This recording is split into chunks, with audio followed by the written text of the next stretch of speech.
Greetings, everyone.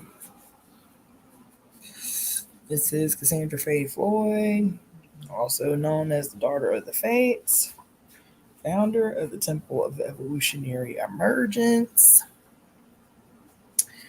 And I'm not going to be on here long. I just wanted to kind of touch base, update you guys, let y'all know some occurrences, and, just check in. Really? Yeah, so happy lunar eclipse. Greetings, Golden Amethyst 999. Hopefully you had a great eclipse experience yesterday. Greetings, Java Watson. I had thought about doing a live yesterday, but I decided against it. This last week was pretty intense and pretty heavy. Now you can go on about your life because now you're doing too much. You're gone. And so I've been just chilling, truth be told. So let me just tell y'all what had happened since last time I saw y'all. I did a live Saturday morning, the temple service. Greetings, everybody. Taja Lee, Java Watson, Yen. As a matter of fact, let me do this too. Or not. And then I told y'all that day that I had a brunch, like a birthday brunch to go to, which was nice. And also a wedding to go to, which was interesting. I'll be honest. It was interesting. The wedding was interesting. The wedding was nice. It was nice seeing everybody. You know how you watch TV shows every now and again about weddings and that one person who's asked to make a toast, and then they do the toast, and toast is messed up for a number of reasons. Baby, that happened. I'm sitting at a table. I think there's 8 of us sitting at a table when this guy, who is the self-proclaimed brother of the bride, makes a toast, is asked to do a toast because he's been close to the family for a long time. And baby, they gave him 5 minutes to do the toast. It took his ass about 15. And it was like a low-key confession of love and devotion or something. I don't know. It was crazy. We were all sitting at the table like, oh my God. Every few minutes we were like a gasp. It was why. Yeah, I thought that shit only happened in the movies. Like, ain't nobody that stupid. Like, nobody do that shit for real. This Nagetsky got up on that mic. I was to see the look on the groom's face, child. He could not even. It was a lot. And then to top it all off, the family friend / brother does this crazy, insanely disgusting and disrespectful toast to the bride, and then they're like, yeah, okay, thanks for that. Okay, well, he was also the DJ for the night, child. Oh my God. That shit was crazy, yo. That shit was crazy. Yo, we was in there. They made him the DJ. Child, that shit was wild. I had a good time. It was a cool night. Oh, and let me tell you one more thing that happened. So after the wedding and the reception was over, everybody was like, yo, let's go turn up, right? Let's go have an after party. So the bride and groom got rooms at this really, really bougie, posh, like I guess it's a hotel or very, very posh, very bougie, obviously very expensive. And the maid of honor and the best man are partners. They're a couple. And so they, being the maid of honor and the best man, got a presidential suite. So we all went back to their presidential suite to party, right? We walk in this goddamn room, y'all, the presidential suite. Y'all, it was literally a presidential suite. You walk in, and the first thing you see is a big ass, I wouldn't say it's full size, but a big, big ass American flag in a frame, a big ass American flag in a frame. And on both sides of the flag are two framed pictures on each side of Ronald goddamn Reagan and Nancy Reagan, y'all. I said, what in the hell is going on in the universe, y'all? Every room in the motherfucking hotel room, big giant ass poster size pictures of Ronald and Nancy Reagan, little cute couples pictures on the damn dresser drawer of Nancy and Ronald Reagan, everywhere. In the bathroom, pictures of Nancy and Ronald Reagan. I said, what the fuck is going on? Yo.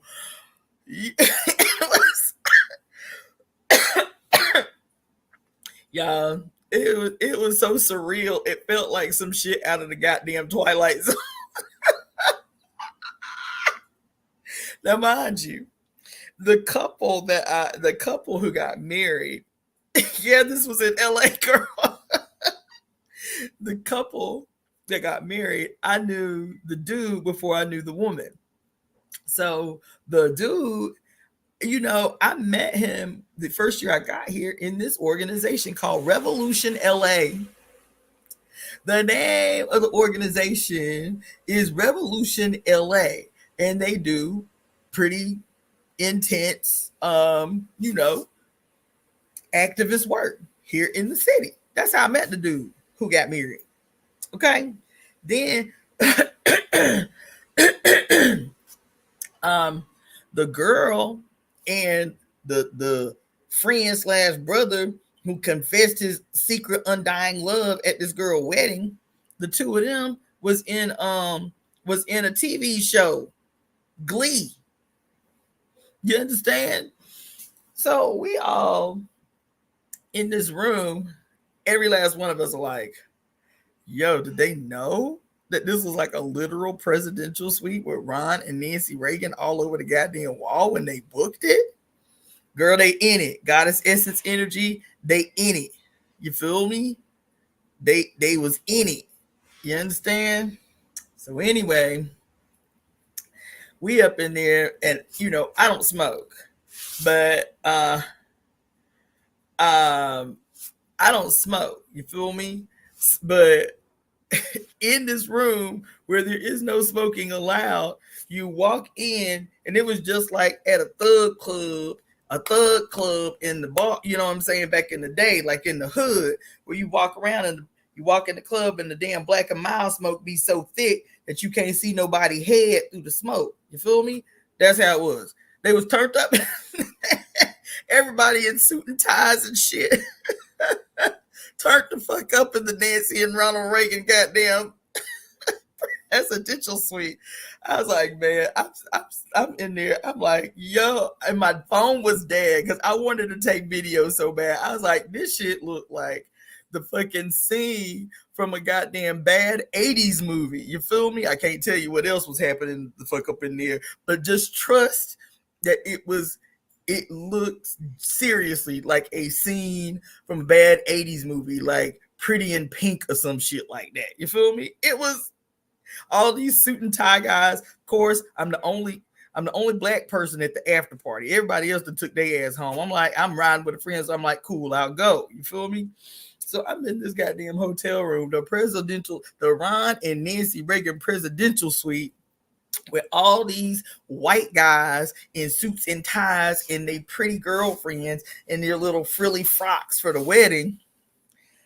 Child, my big nappy headed black as black can be ass up in this room with all these people just standing back looking back like, damn, I wish my motherfucking phone was working right now, because this shit you can't write comedy like that. You can't write good comedy like that. That shit was crazy. That shit was so crazy.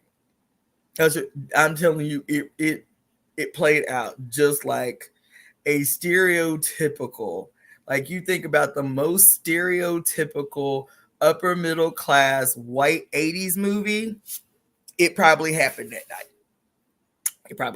night. It was wild. So that's how I spent my birthday night. You feel me?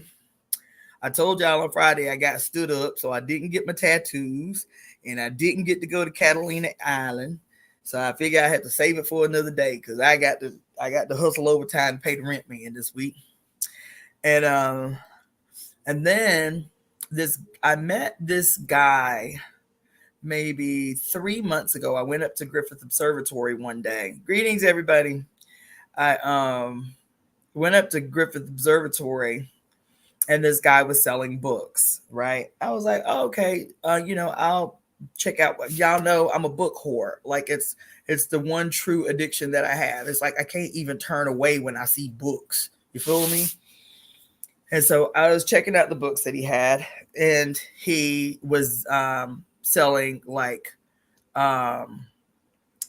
Hindu books. You know, he had the Bhagavad Gita there, and he had a bunch of other Hindu-oriented books. So I bought a few books from him, and we started talking, and he was like, yeah, you should really come and check out the temple sometime. It's in Culver City, blah, blah, blah. I was like, yeah, right. Okay, cool. I didn't know much I asked much about him, but I did give him my number. He was like, well, do you mind me having your number? I'll send you notifications when we have events happening at the temple. I was like, sure. So since I met him 3 months ago, he has sent me a gang. When I say a gang of invites, and I just be like, I'm busy. Not that I'm like blowing him off or anything, but it just wasn't on my radar of shit to do. It just wasn't. It like wasn't high priority or whatever. But every time they was doing something, he'd be jolly on the spot, sending me an invite. Nice enough guy, no shade. So this weekend, he sent me an invite to an event that they were having on Sunday. He sent it to me Sunday morning. So I decided to go. And I, in my mind, was thinking it was just like a regular, like Hindu, Buddhist-esque type temple. I go there, and he greets me at the gate. He sees me coming before I see him. He is a monk. He did not tell me that. He didn't tell me that when I met him up at the mountain selling books. He is a full-on monk. He's been a monk for 15 years. So he's in his garb. He's in his attire, right? And he, is showing me the space and showing me where I can go take a seat to get ready for the service. Okay? I'm telling y'all this because a lot happened that day when I went to this temple. I've told y'all many times. Everywhere I go, it doesn't matter where I go. It even happened at that crazy ass wedding.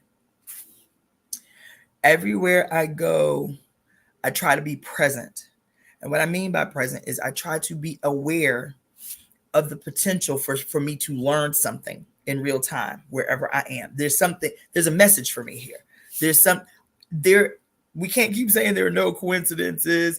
There's nothing that's not purposeful. Blah, blah, blah, blah, blah, blah, blah. There's not a single opportunity. There's not a single space that we're in where the mother is not seeking an opportunity to reveal something to us. I believe that.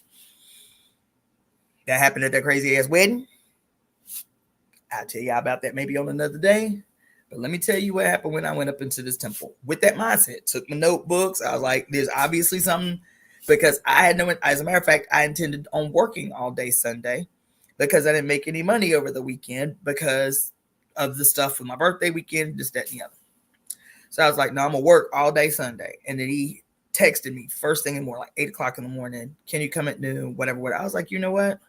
I will come. There's something for me here today. The score and plethora of times he invited me before, it was like an afterthought. Okay, cool. I go. So the temple was a temple. It was a Hare Krishna temple. A Hare Krishna temple.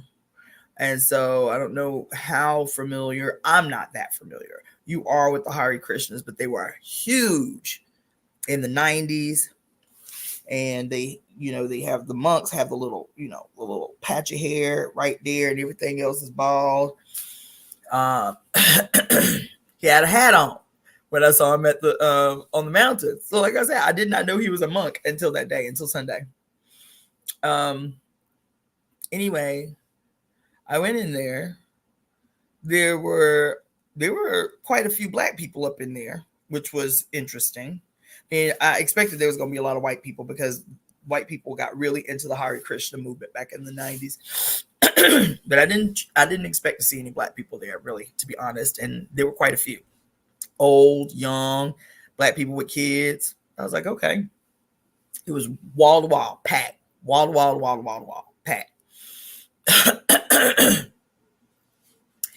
And what struck me about being there that day, and I was there for a long time. They, like, after the service was over, they do this big thing where they feed everybody that came to the service. And, they have a museum and they have a restaurant and they have a store. And so he wanted to show me all the things. He wanted to tour me around the place, whatever. So I ended up being there at the temple till about 4 o'clock in the afternoon. I got there at noon, ended up there until about 4. But while I was there, they had a guest speaker from India there that day. And, but they did, worship before that. So there was a guy leading song, like call and response songs. And, and the women were dancing and doing these, dances and stuff. And then they would do prayers and then they would, lay on their face and touch their forehead to the ground. Like, it was full on ceremony, right?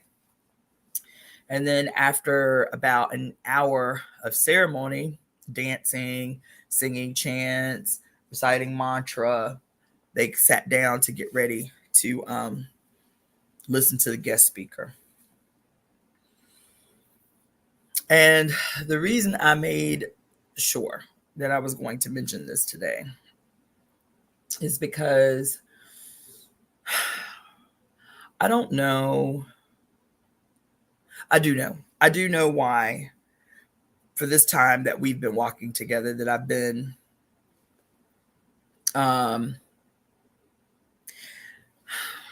hesitant about ceremony and about ritual and about mantras and about, those things that I have regularly identified as pomp and circumstance, that I have been not opposed to those things at all. I'm not opposed to ceremony and ritual and, the, what's the word I'm looking for? The fellowship, right? I'm not opposed to any of those things. Greetings, Luis, legally notable, team, D. Kaysen, Samara. I'm not opposed to those things at all. As a matter of fact, I miss those things. That's one of the big reasons that I miss my ELA in Florida, is because the fellowship is important. I understand that. But in the context of what it is I'm actively trying to build, and the recognition that there is this fine line where we see the performance of spirituality as the spirituality itself. We don't see the performance of spirituality as as one of many instruments that help sharpen or fine tune our spiritual self. The spirituality is us. The spirituality is our life. It's our walk. It's how we are in the world. That's what I really have been trying to win in a deep way. When I did that, when I did the talk on how we are the ceremony, we are the ritual. That what we perform outside of ourselves is to fine tune what exists within us, recognizing that conditioning, that global conditioning, that global imperialist spell casting is what has our spiritual self, our spiritual body blunted in the first place, right? I don't know what's going on my IG. Anyway, it's what has us in this way that it becomes difficult to discern between the performance of spirituality and living spirituality, right? I'm saying this because I too, and I recognized it right away, even though I felt real out of my element at a Hare Krishna temple. I felt really out of my element. Even though I felt really out of my element as soon as I walked in, as soon as I entered the space, I remembered immediately why the performance of, and I'm not talking about performance in a negative way, why the execution of ritual, ceremony, mantra, and all of that stuff is important. It is important. And so I wanted to be clear today. This bullshit.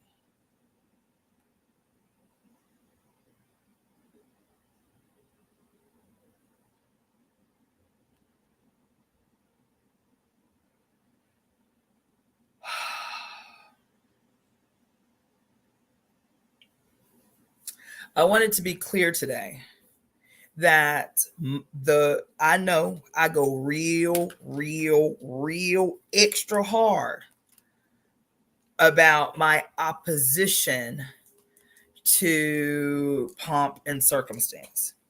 But I wanted to be clear that my opposition is to opportunistic pomp and circumstance, exploitative pomp and circumstance, the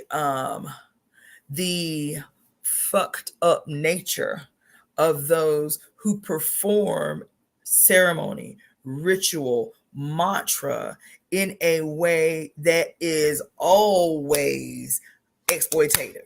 The basis for it, the reason for it is exploitative. I wanted to clarify that because when I went into this temple, of which I was out of my element, I, though not moved, I want to be clear about that, not moved, because I trust that. I trust the butterflies in my stomach. I trust the little goosebumps. I trust the little hair standing on it. I was not moved.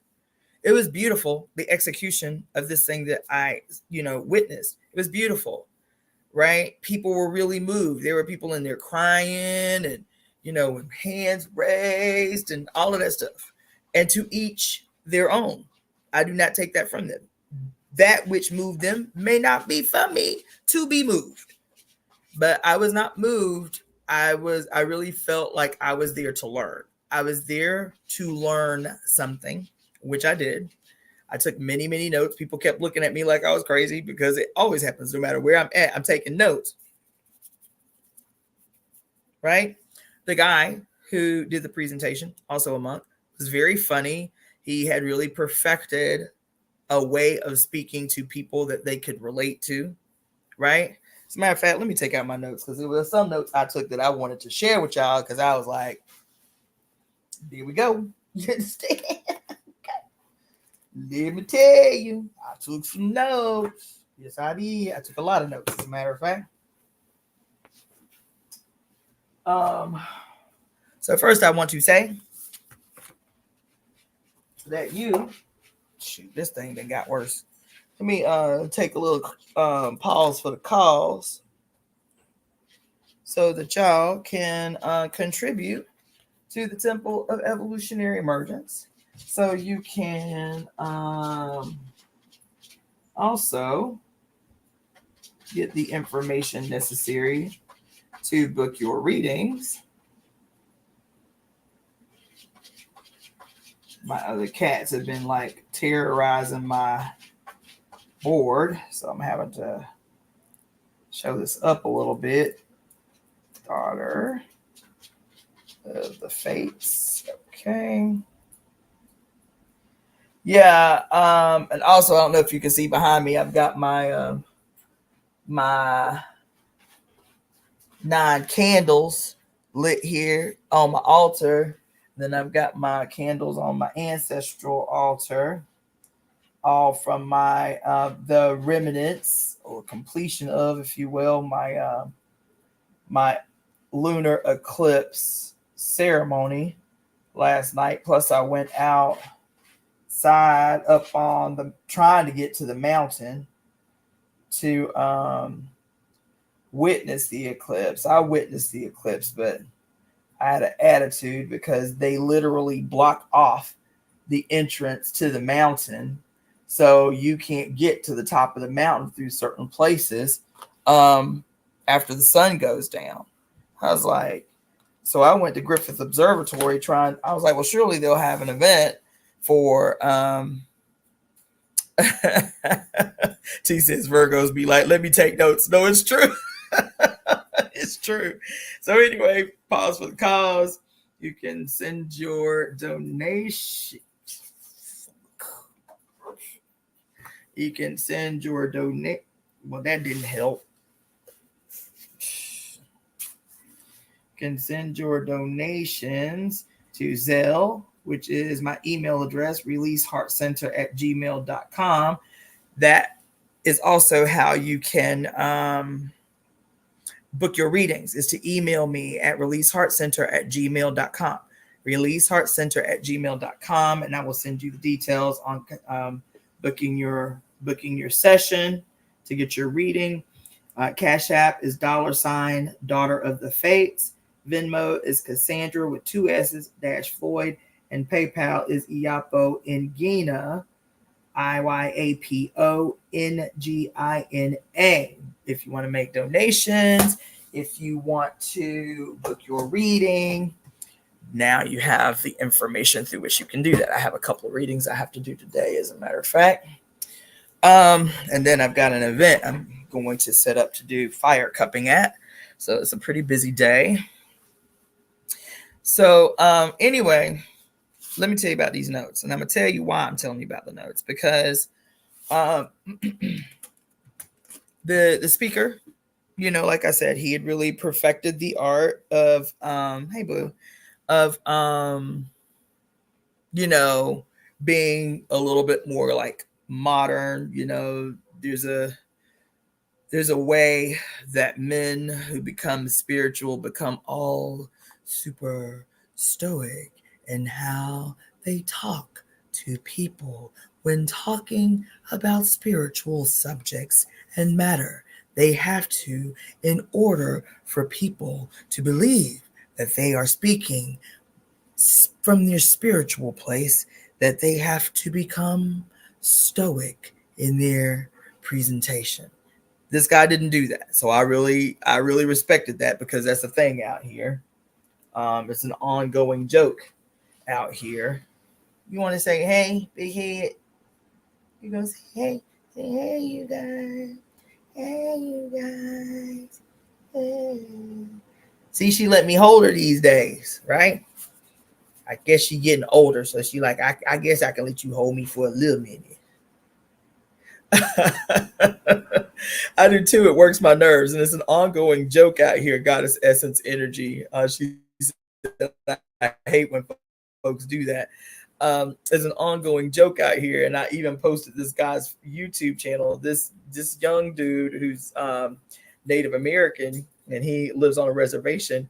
His whole YouTube channel is about that, but it's really about how white people, yeah, she getting big.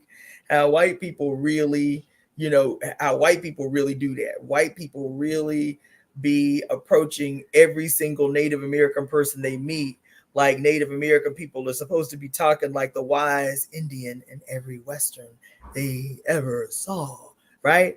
And this kid is so funny. The last one I posted, he is like applying for an acting job. Like he plays himself, and then he plays the director who's interviewing him about this acting job, right? So he's dressed like a regular, early 20-something-year-old kid. And the director is like, so can you speak more native? Right? And he was like, and so he reads the lines, and he's talking like he regularly talks. And the director says, no, like more like real native. And the kid deepens his voice, right? He just deepens his voice. He's still talking the same way, but he just deepens his voice. And the director was like, all you did was deepen your voice. He was like, yeah, I know. That's how my dad speaks, right? You said real native. I don't know what you meant, but that's how my dad speaks. And he was like, no. Like, like spiritual native. And he was like, oh, you mean you want me to talk like Hollywood has normalized people hearing natives talk all super spiritual and shit, right? And the director was like, yeah, like that. Yeah, right?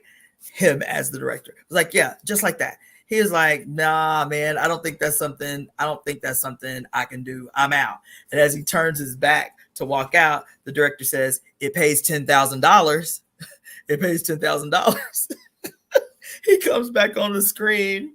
He's got on a Native American hat and his hair in braids. And there's a flute. There's like flute music playing in the background. Woo, woo, whatever the native flute music sounds like. And then he says, and the sky and the eagle and the this and this and the this and that, I feel a sense of calm and peace. La la la la la, right? This kid's videos are so fucking hilarious. He did another one. He's got a white friend, right? In the video. And the white friend plays stereotypical white people when they meet natives.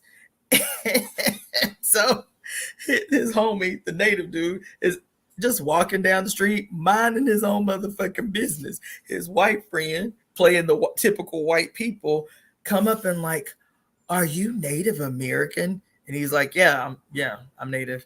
And the white boy says, he was like, I just respect you so much. He was like, I just respect you and your culture so much. Is it possible that you can give me a native name? And the dude was like, yeah, man, like, okay, yeah, I'll give you a native name. Then the music starts playing again.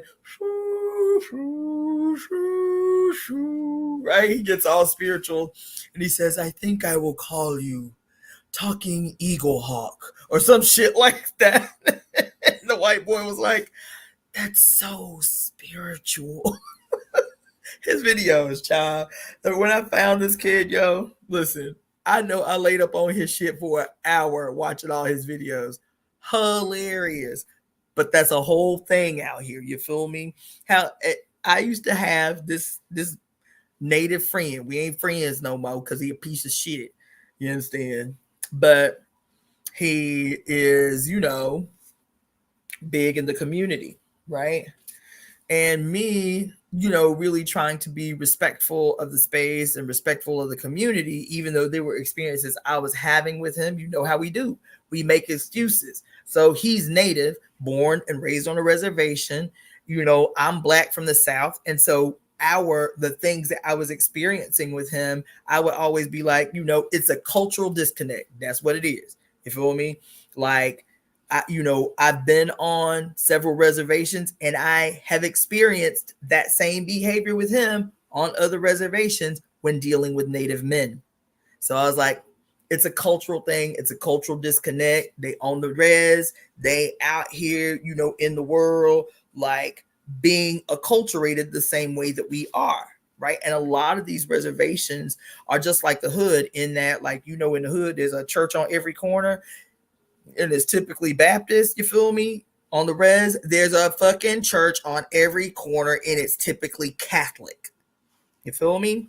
So I gave that nigga a much, much, much, much, much more space than he deserved. You feel me? But anyway, one of the things that used to happen with this dude, and I was like, it's a cultural thing. It ain't my place to judge.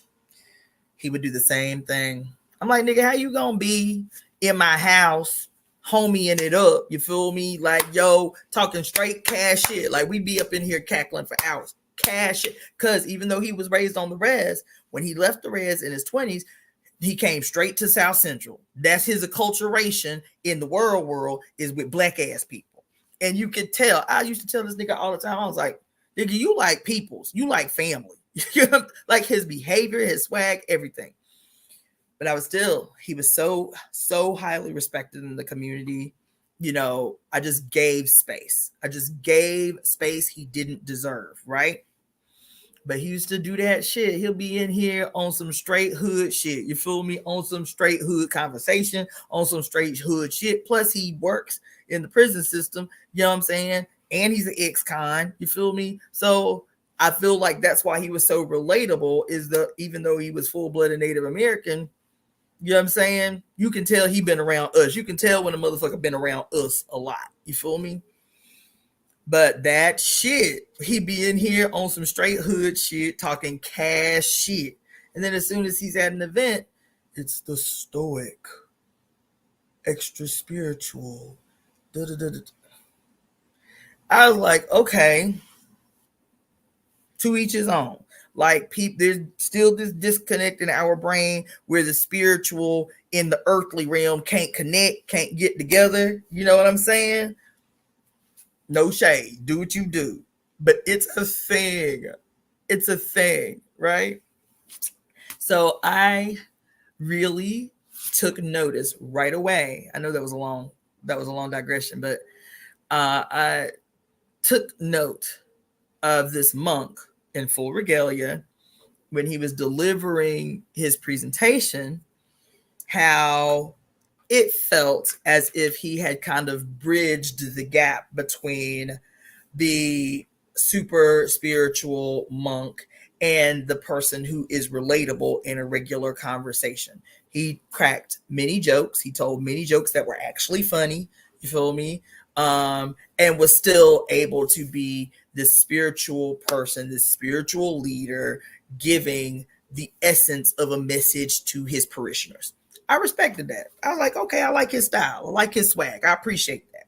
And this is his life. It is not like, my ex homeboy I'm telling you about, who was one person behind closed doors and another person when he's in ceremonial space. This dude, this is his life. He's a monk. You know what I'm saying? So this is life. This ain't no shit where, whatever. But let me tell you about these notes I took. You feel me?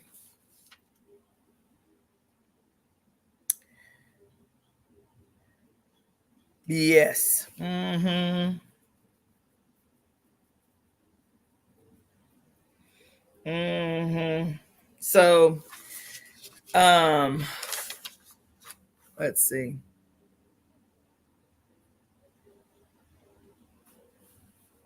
Yes. Yes. So some of the notes that I took were for myself and from myself, and some of the notes that I took were from what he was talking about. And I'll tell you the gist of the notes that I took for myself about the temple and about this pretty hard line that I've had about the execution of ritual, the execution of ceremony, and how I've spent now almost 2 years. In November, the temple will be 2 years old, and how I've spent almost 2 years now, um, just being really careful, really careful, and really deliberate about what I even tell you, what I even coach you about what ceremonies should be. Somebody asked me during a reading once, a long reading, after I done gave them all the juice, all the gold. You got to do this. I told y'all, when you get a reading from me, you get homework. You feel me? So I'm like, you got to do this. You got to do that. The cards say this, right? And after all of that, because I guess it seemed too simple, the homework. Okay, well, do you have any rituals I can do? Like, do I need to go buy some candles? I was like, you don't need to do nothing but what the fuck I told you to do. You don't need to do nothing but what the fuck I told you to do. That's it. Baby, what I told you to do is the ceremony. What I told you to do is the ritual. What I told you to do is the resolution to what ails you. And if you think that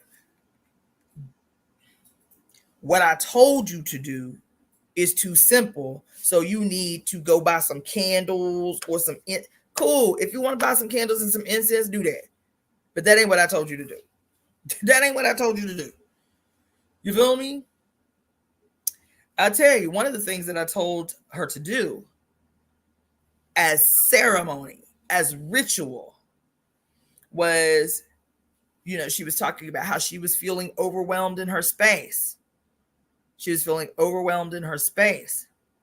But because she had an occupation where she was working 12-hour days, 5 days a week, when she got home, she just never felt motivated to clean, but she always felt exhausted, not from exhaustion, but from like being frustrated about her space, like wanting to clean, wanting to be in a clean space, but just not having the energy to do it. I said, okay, what we need to do is we need to handle this. Like, it's not something you can put off. You got to handle it, because you're already going into these spaces in terms of your occupation where the energy is very parasitic. You're working with people who are in need, and you are going into that space not powered up. You ain't got no rocks in your pockets. You feel me? Nothing to like protect you while you're in these spaces. And then you come home and energetically you are exhausted from frustration of seeing your place in disarray. I was like, at least your home can become your sanctuary. That's what it should be, right? So I said, what you need to do is within the next 7 days, you need to call a cleaning company.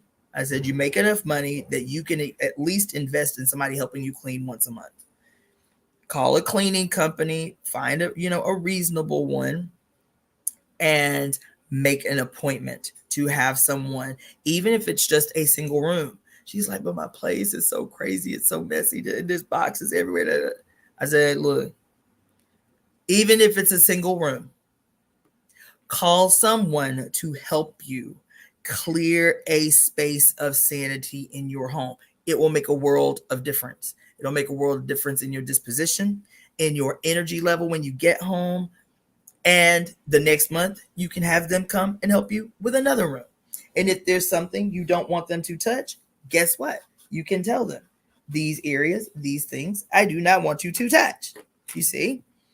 So at the end of the reading, she's like, so what else I need to do? Yeah, you told me stuff to do, but none of that was like spiritual.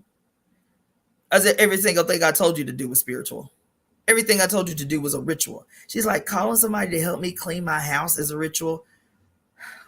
Yes, it is. I hope y'all following. I hope y'all following. Because if you are not following what I'm saying right now, then it will remain the reason that I will not be delivering no pomp and circumstance anytime soon.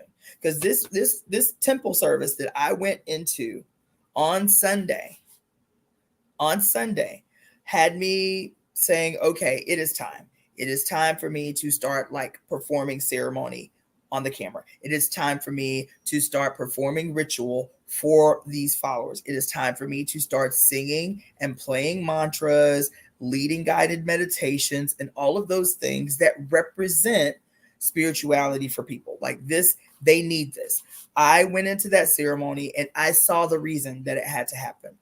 The fellowship, the communing together, the singing together, the call and the response, the rhythmic nature of the chanting of mantra together in unison, why it's important. I saw it in real time and I remembered why I missed it so much. It is necessary. It is medicine.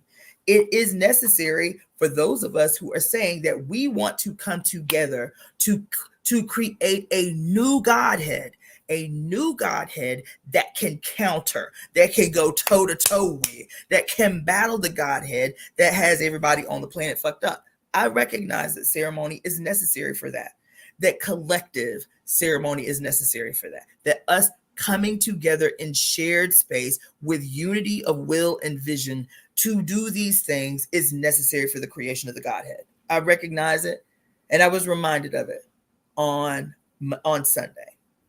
But I'm not going to do it if you cannot see the majesty in the mundane first. If you cannot see the sacred in the small, if you cannot see the supremacy of the small first, I won't be doing it on here. I will not be doing it. Because those outward expressions that I'm telling you are necessary. I am telling you they're necessary. I was moved not by the content. I was moved by the unity. I was moved by the unity of purpose and will. Not by the content, by the unity of purpose and will.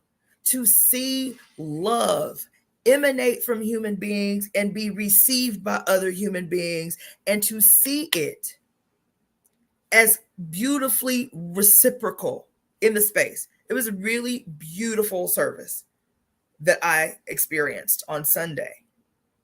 To understand its necessity in refortifying human spirit. But it cannot take the place of who we are as ceremony, who we are as ritual, seeing that those things that have been dichotomized for us, our house life is different than our outside life. We are just a compilation of fucking duplicities imposed on us.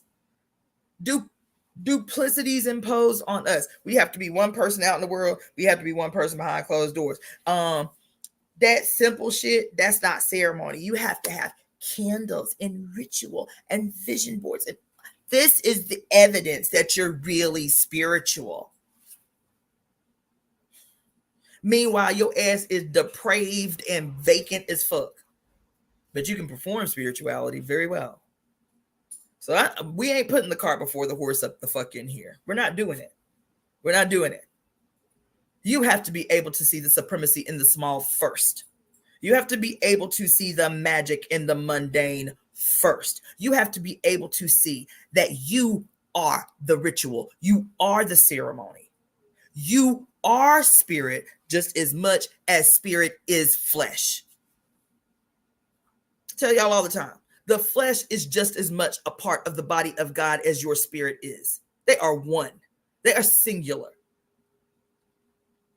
And if you cannot see that your spirit is low every time you walk into your home, which is supposed to be your sanctuary, and I tell you, you have to enlist help.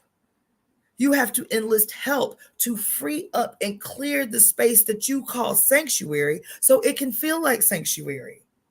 And you don't see that as a ritual? to enlist the spirit energy of another human being willing to come into your space to ensure that it becomes a home. It becomes, what do our decks say? It becomes a place where God and the goddess feel welcome. That's what your home is. And if you are dismayed every time you walk in, you hit in the face by all your clutter. Oh my God, I'll do it later. And you just go and crash from exhaustion in your bed because you don't even want to face your space, and you don't see me reading you. And it's coming through in every single card I pull. You got to resolve your own lodge. You have to resolve the stuck energy that exists in your lodge. And me telling you, you have to do it. It doesn't mean you have to do it by yourself, which is an affliction of Black femininity. We always feel like we got to do every motherfucking thing by ourselves. I told her, you don't have to do it by yourself. Do you have family members? Yes. I said, do you have family members that love you enough that they would come and help you if you asked? Yes. But we don't ask.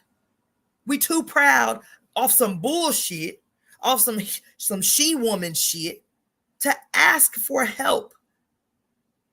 I said, find a family member or 2 or 3 that can help you move some boxes. And then you take your time. Google on your phone maid services. Find one that resonates with you spiritually. Trust that. Call them on the phone. Make an appointment to have them come clean your kitchen, if nothing else. Every single thing I told you to do, from the Google search to the actual call to the booking the appointment, that is a goddamn ceremony. And if you cannot see that, you will be caught up in pomp and circumstance. Every time you'll be betrayed by pomp and circumstance. That's why I've been so hesitant. Because I'll be honest, in watching what happened on Sunday, which was esoterically beautiful, the temple, extraordinary. I'm taking notes even on the temple. I'm like, oh my God. Yes. This is what we got. Yes.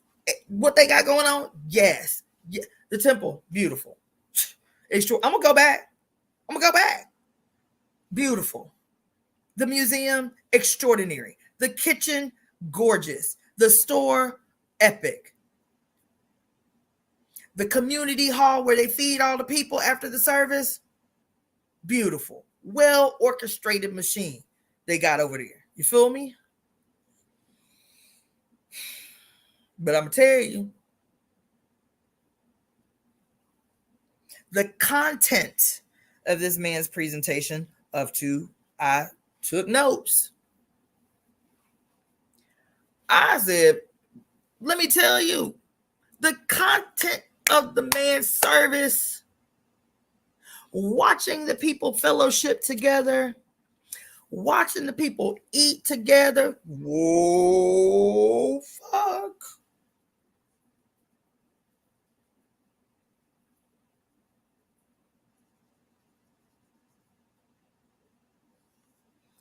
Baby, all of it is ritual. From feeding people, that's ritual. What I tell you, if I say, the Odu say, the greatest eba in the tradition is to feed one's mouth. They did that.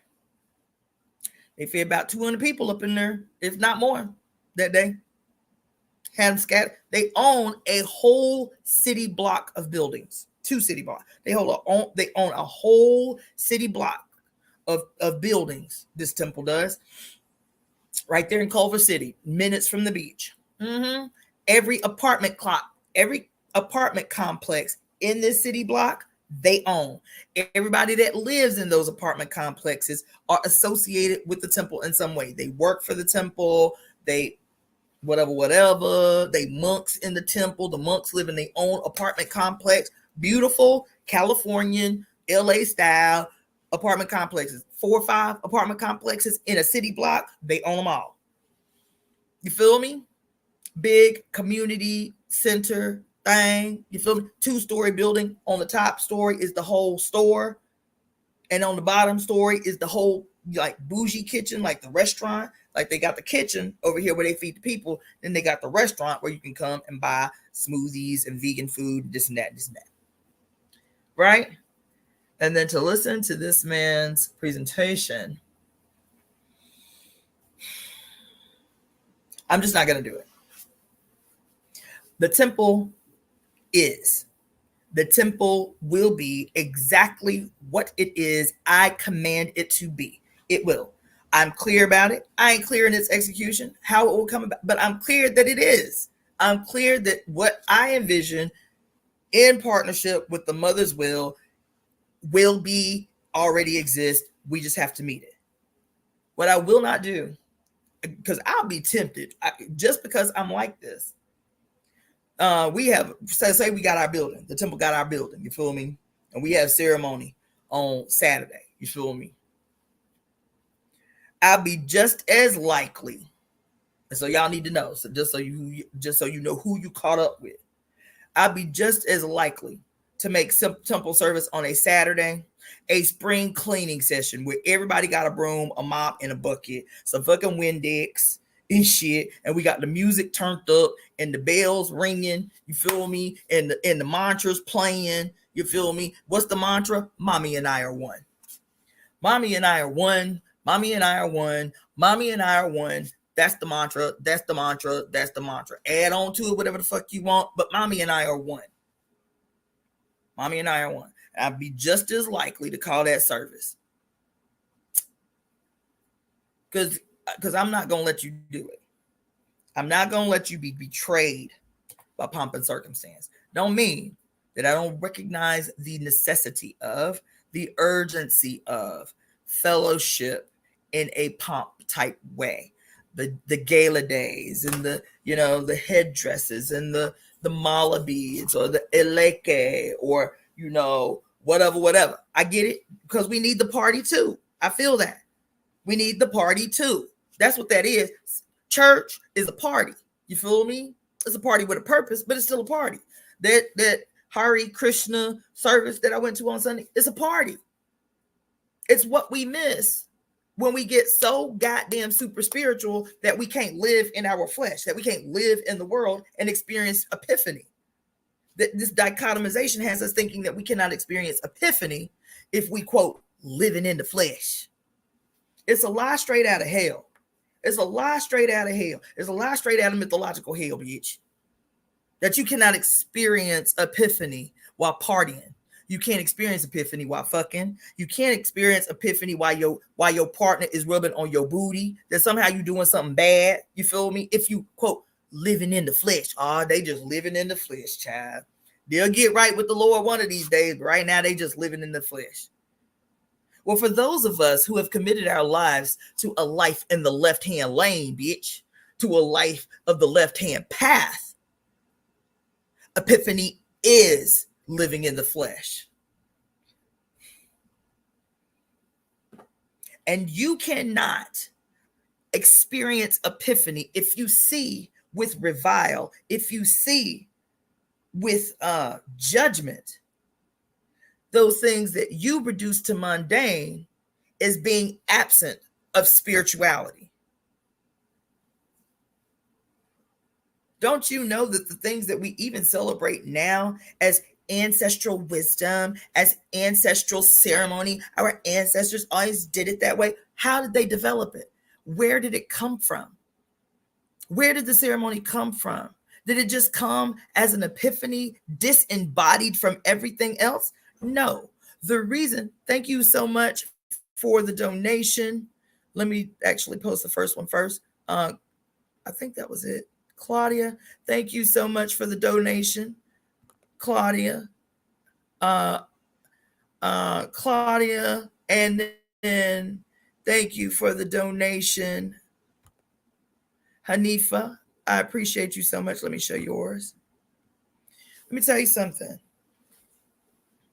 Our ancestors developed, quote, what y'all call ceremony and ritual from an embodied experience, from an embodied space and place. What do I mean by embodied? By living in the motherfucking flesh. That's how they did that.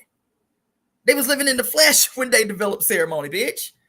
They develop ceremony through their lived daily experience and their reaction with one another in that experience. Harvest Fest, what the fuck? Right now, why would we be celebrating a Harvest Fest? Anybody, anywhere in the United, why would we be celebrating Harvest Fest? Bitch, we ain't harvested shit. We ain't went out to no farm nowhere. We ain't went out to no garden nowhere and sang songs as we was picking the fruit, as we was picking the together in harmonious union. We did that. Why are we celebrating Harvest Festival? When we have not sown the seeds that gave rise to the harvest in the first place. We ain't sing and move together in harmonious union while we till the earth to put seeds in her. We have not done the work through the spring and summer months of pulling up the weeds so they didn't choke out our work. We didn't do that. We didn't do that. What harvest are we celebrating? That we just get to be gluttonous, that we just get to eat? That's not how harvest ceremony emerged. That's not how it emerged. It emerged from an embodied, lived experience of daily life together, giving gratitude for this reciprocal relationship between we and our Mother Earth. And every time we have an experience like food growing up out of the ground that we can now collect and store to make sure that we are fed through the winter months, we don't live cyclically. So we constantly in a state of the monotonous repetition of rituals of old because we have not created new rituals of our own based on our lived experience, our embodied experience. What is the embodied experience that we creating? That our offspring, that those who come after us can be like, my ancestor, who was Cassandra Floyd, this is the ritual and this is the ceremony that she created based on her lived experience in harmonious union with those around her and in their harmonious union in their relationship with their mother.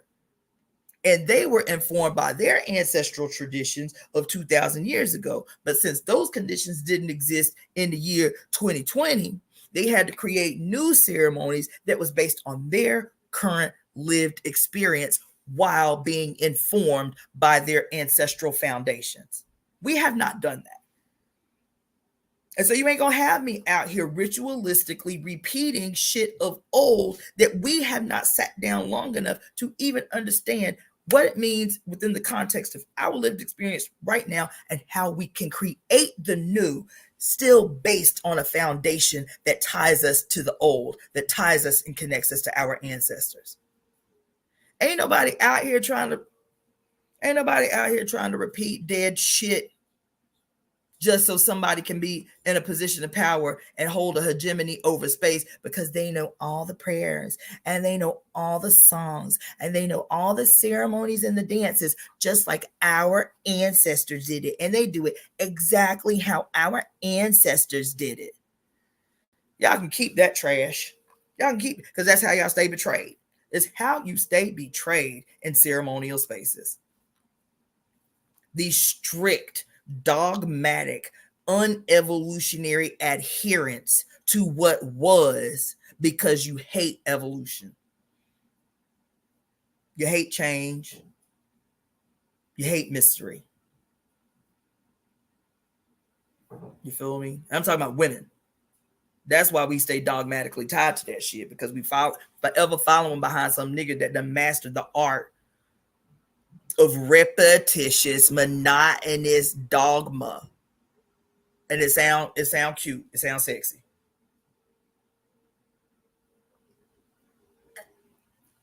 So I'm just forewarning you. Plus, we can't get stuck in routine. When we build the building, when we have the Temple of Evolutionary Emergence, you're gonna have to be surprised every time you come. So one day I might have motherfucking brooms and mop buckets and dustpans for every parishioner that come into space. You feel me?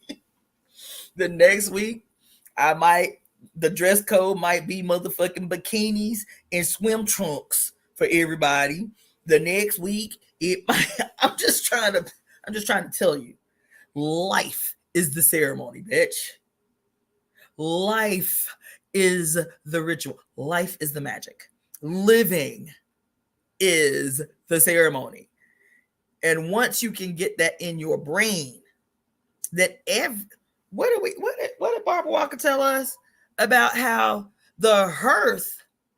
What is the hearth? Somebody tell me what the hearth is. What is the hearth? Thank you, Golden Amethyst 999. Mary said, don't be boring out this bitch. Boring is what we get from the system, from the state, from the bureaucracy. Don't be boring. Switch it up.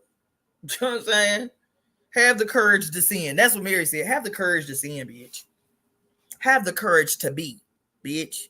What did I just ask y'all? What's the hearth? The hearth is your uterus. The hearth is your uterus. What did it say? The hearth of every home was the mother's lap. What's the mother's lap? Her goddamn uterus, her cervix, her vagina. That's the altar of every home. That is the altar within every home. Is the mother's hearth. Is her uterus. Is her lap.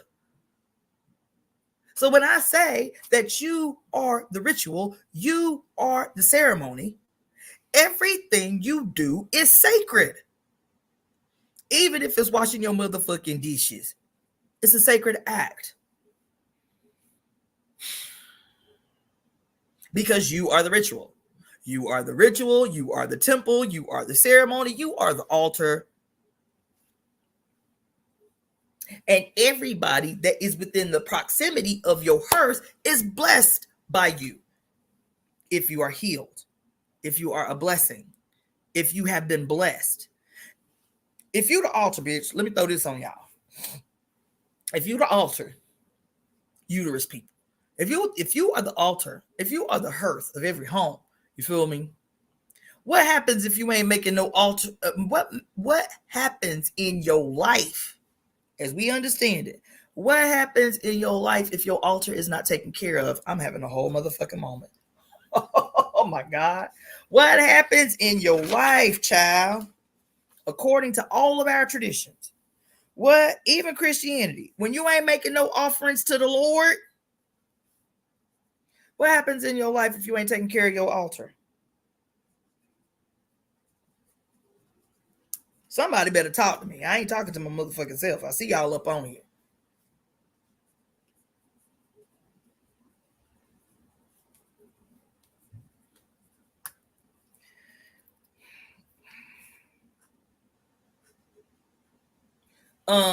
So y'all just ain't up in here? Y'all ain't talking to me? Is that what's happening? As a matter of fact, let me do this. Thank you, Lisa, but let me do this instead. Because I want to have a conversation today. I don't want to be talking in one goddamn direction. That somebody gonna have enough confidence to come up on here and talk to me for a minute. I just put in the comments the little link that you can get up on here and talk to me for a minute. And we ain't got to do an interview or nothing, but I want to talk to some people today. You feel me? I didn't have a single conversation yesterday, like not a single conversation yesterday.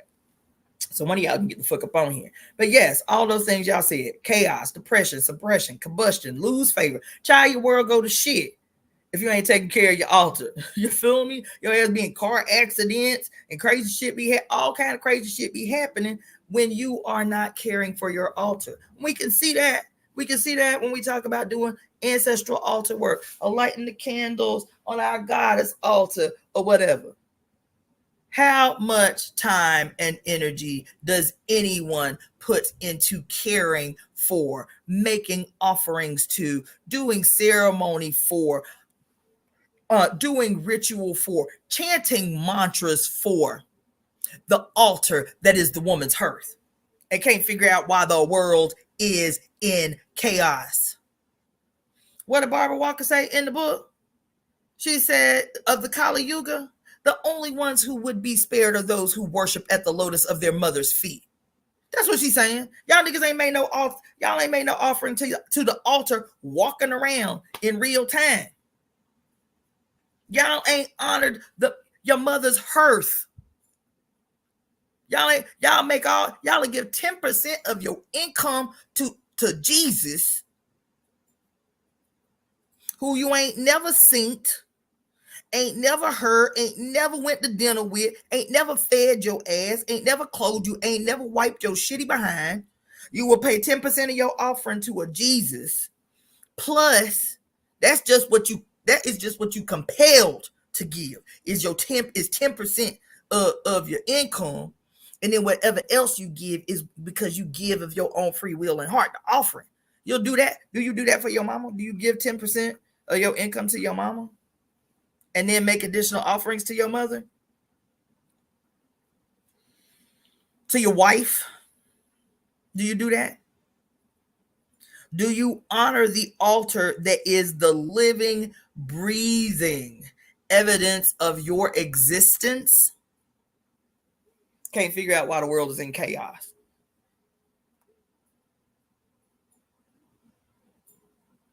Yes, thank you, Golden Amethyst 999. So y'all don't want to talk to me. That's fine. That's fine. That's fine. Just saying. So let me say some things about this presentation this guy did, and then I'm gonna click 111. Then I'm gonna get up out of here. Let's see. Yeah. Let me tell you some notes that I took for myself. One thing, this ceremony was so beautiful. It was. Its execution was very beautiful. There was something that I noticed, and I felt guilty about noticing it. Was that all of the Indian women of a certain age, meaning old, like obvious crones, been crones for a long time. I'm a grandma, but I'm a grandma, but I'm technically considered a crone because I'm a grandma, but I'm not a full crone because I still menstruate.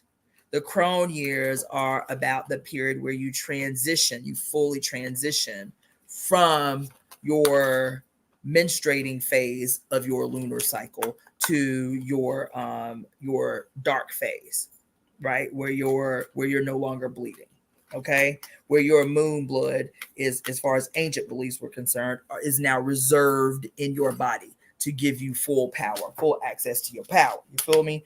So from certain perspectives, I am a crone. I am a grandmother, but from other perspectives, I'm still a maiden.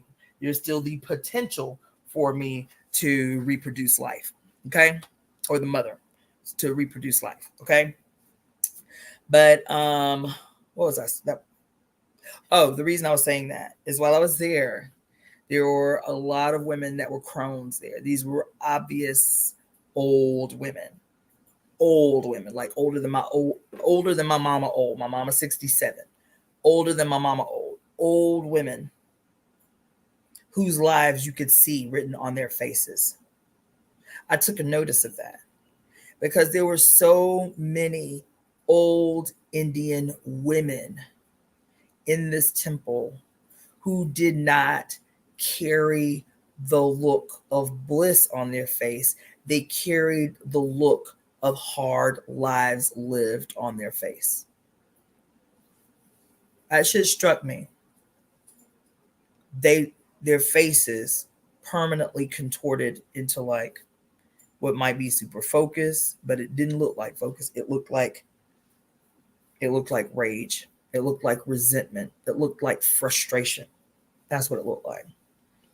I saw so many beautiful old Indian women in beautiful saris like this.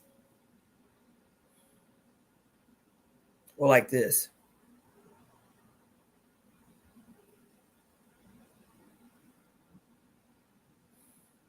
I saw it. And the first note that I wrote when this man began to speak is how is India the example of bliss when women and dark people suffer so there? How do we in the West give so much unquestioned reverence to the traditions of India when the suffering of women and dark-skinned people is so there? How? I can be in a temple and people are dancing and singing and moved and putting their foreheads on the ground and chanting and mantras and laughing and yes, got their hands raised. And the women in the room look like a compilation of adversity lived.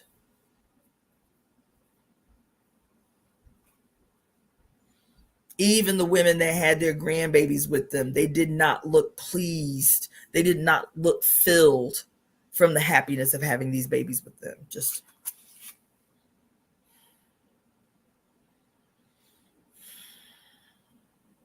looking around. Too decrepit to move, most of them. Most of these women needing help getting around. Baby, I took notice of these women's faces in that place on Sunday. And how everybody else in the room is clueless that what should be the center of magic in the space, the crone, the center of wisdom in the place, the crone, that instead of upraising and uplifting and pouring into the crones in their proximity, they got a giant ass statue of the guru that basically gave them the tradition of Hare Krishna. You pray into a statue of a long dead guru while the magical center in your space lives with despair on their face.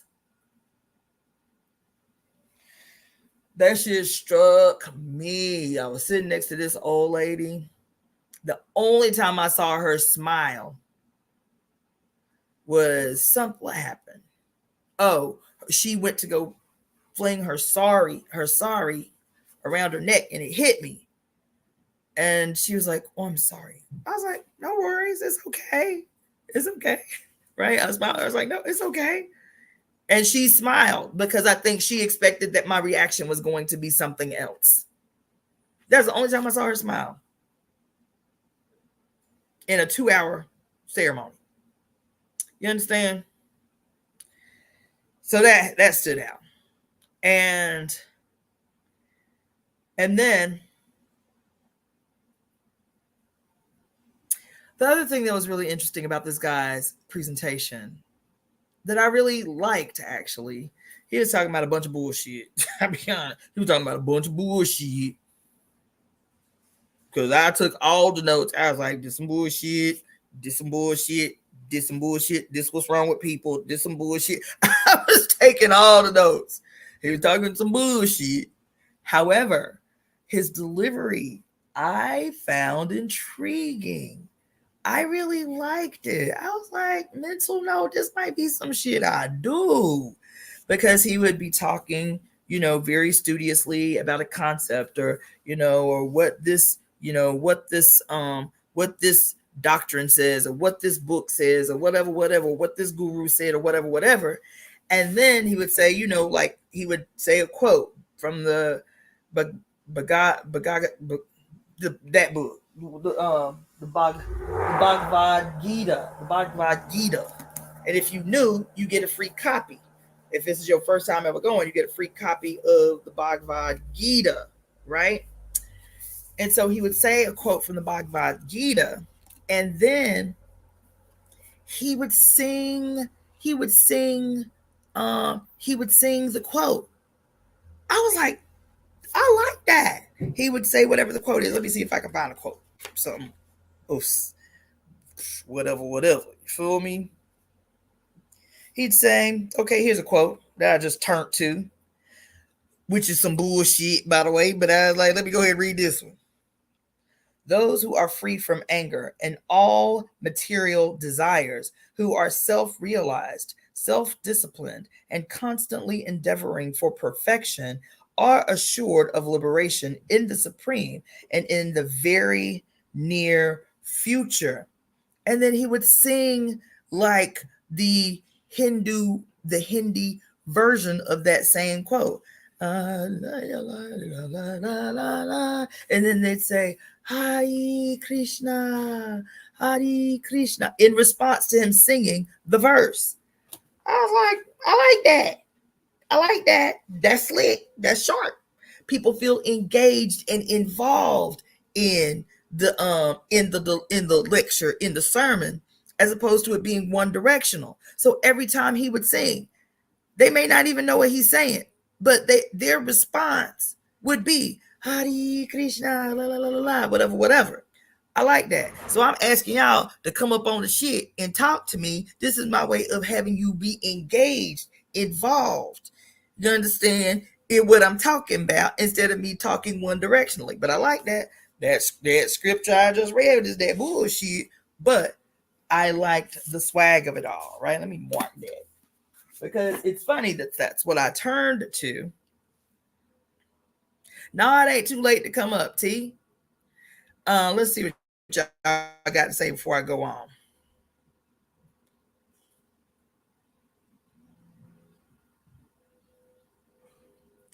Yes, y'all, comments. You know what I'm saying? Suppression and constriction. That's how women develop autoimmune diseases.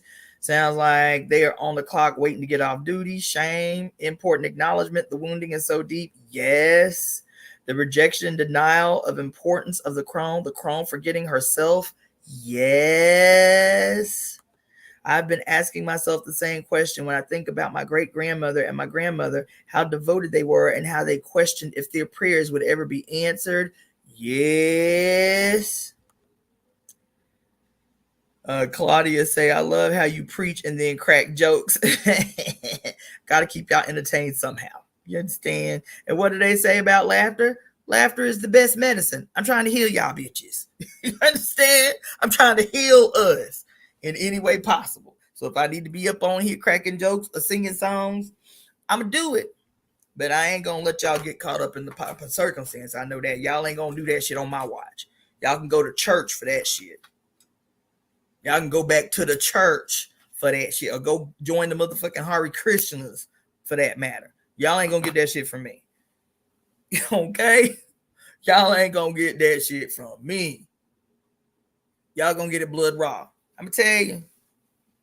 Let me tell you. Anyway, so that was one thing that I took as a note was that he would sing throughout his presentation, no matter what he's saying. It was quick. It would be quick. You know, whatever he's saying in Hindi, and then the crowd would automatically, collectively respond, Hare Krishna, Hare Krishna, Hare Hare Hare, right? I like that. I like the call and response. We Africans, we like that shit. You feel me? I think it's important to hear more opposition talk. I still get caught up in the we're all one non-duality mindset. Come on in the room, honey dip chocolate. That's all we about around here is opposition. Okay. Let's see. From a woman's standpoint, it doesn't appear like India is ahead. It's more about the children. India has over 1 billion people and missing kids is under 50,000. America has 300 million and 1 million kids disappear. That's not the only thing. Because the children, women are valueless in India. They only serve the purpose like commodities. They're commodities. You know what I'm saying? And the other thing is when I talk about how is India the example of bliss when women and dark people suffer so, the caste, the untouchables, right? And women who, if their husband dies, they are forbidden to remarry. Like it's so much. Not just that. We're reading story after story after story just over the last month of the increase of sexual violence against Indian women in a country that's supposed to be the super supreme on what it means to be spiritual people. Contradiction much? Let's see. Somebody sent me a private chat. Hold on. Oh, yes. I can. So I got somebody that's coming onto the stage. What just happened to that doctor speaks volumes about India. Absolutely, yes. Plus, I just posted on my Facebook page. I'm bringing you on, Lisa. I just posted on my Facebook page today. We didn't hear nothing about it on American news. Nothing. Nowhere. About a French woman, 72 fucking years old. A French woman who is in a trial right now because her ex-husband, her husband, would regularly drug her and then invite men to come over to his house and sexually assault her while she was asleep. And apparently he was a part of a group chat that would exchange this service with other husbands. They're teaching husbands how to drug their wives to be unconscious and then inviting men from the group chat to come over and sexually assault their wives while unconscious, and they watch while the men come in and sexually assault their wives. And this woman's husband, it said there was over 50 men in one sitting where this man drugged his wife and had all these men come to the house and sexually assault his unconscious 72-year-old wife. We ain't hear shit about this on the headlines in this motherfucking country. Why would we? With the increase in violence against women up in this bitch. That just happened the day after my birthday, Sunday, the same day I'm talking to y'all about. That just happened, where she in court having to defend herself, even as her husband admitted on the stand that's what he did. They still trying to shame her. They still trying to sully her name. Baby, that happened. You feel me? Hold on, let me bring y'all up on here. What's up? Now, if I have y'all on here, y'all gonna have to show your face. Nah, come on now. Oh Lord. Y'all up in here. We all the mother's children. So I need to see somebody's face. I ain't me talking to no blank screens. Y'all up in here? T. Can you unmute your mic? Can you hear? Yes, I can hear you. And Lisa, it says you connected, but is this you twice? What long time no see, T? I know I've been processing a lot of things recently. Well, you look good. Thank you. I've been, I had to cut some people out of my life. See. I like it. I like it. Yeah, so just been. Lisa, what's going on, boo? I can't see you up on here. Is she here twice? I can't hear Maybe you she either. left and came back. Is that what happened? Lisa.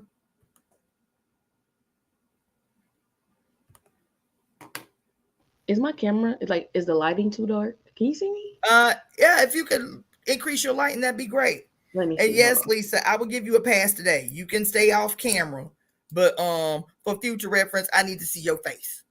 Okay. Let's see. So yeah. So how y'all feeling? How y'all feeling about what we discussing today? Your mic is off again. Technology. Is this a little better? Okay, there you go. Yeah, I can hear you. Can you see me? Let me go in the kitchen. Well, you look good. You good. Okay. Cool. Yeah, I really resonated with what you said about being a part of the flesh, because recently, just wanting to do human things, enjoy sex or masturbation or just doing shit that is natural. I really been trying to stop. What's the word? Be okay with that. Because with religious shame and guilt and all this other stuff, trying to process that, it's just oh my God. Then you feel guilty. Guilt and shame is two things I'm trying to get rid of. And it's been a lot. Have you been revisiting Mary Daly lately, baby? I have. Because she go off every time I revisit, I'm just oh. Yeah, she later for that shit. We ain't got no time for no guilt and shame, bitch. That's weapons of our opposition. That ain't no shit that's ours. That's not ours. You know what Right. I'm You saying? And that carrying shit, other people's stuff. and you're very young too. It took me, hopefully it won't take y'all a lot of years, but it took me a lot of years to relinquish those two emotions in particular. Yeah. And They're then those two weapons are their most prolific and effective weapons. yes. I Lisa, you gonna say something to us? Talk to us. How you feeling about today's topic at hand? Mm, oh wait, she's in the back. No, we can't see you, Lisa. No, she says she's gonna keep her screen off. No, that was me. Oh, that was you. Okay, Oh, it just okay. finished to work out, but it's fine. Oh, okay. Um, we can't see you, Lisa. We can't hear you either. Yeah,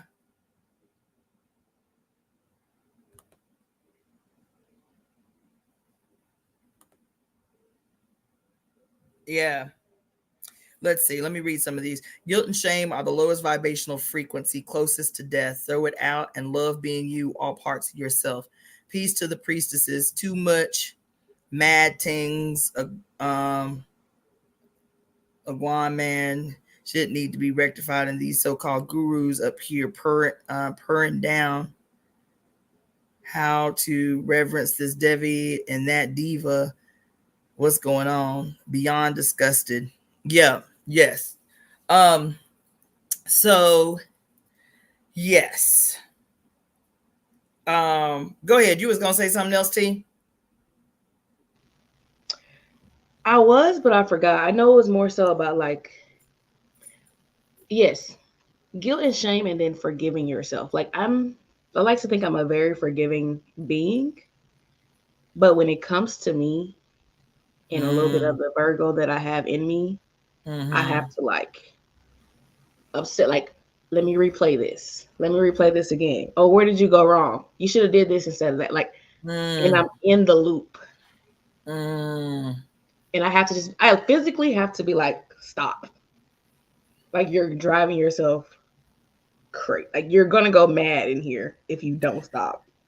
So that is to me, because I resonate with all those. I'm a Virgo with a goddamn Capricorn moon. Ooh, My girl. self-critical shit is always about money and my relationship to money. You feel me? And guilt talk and shame talk and shit about money, right? Not so much about my body anymore. Definitely not about my pleasure anymore.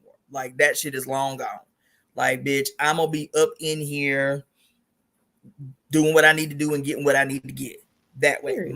My hang up is still with my relationship to money. But um one of the things that I will say has been really helpful in deprogramming that cycle, that cyclical loop of shame about my body, which lasted for a long time. Um, and given the topic of today, and I'm talking about mantras and carrying on, I had to develop like serious hardcore mantras that I became really disciplined about saying every morning as soon as my feet hit the ground.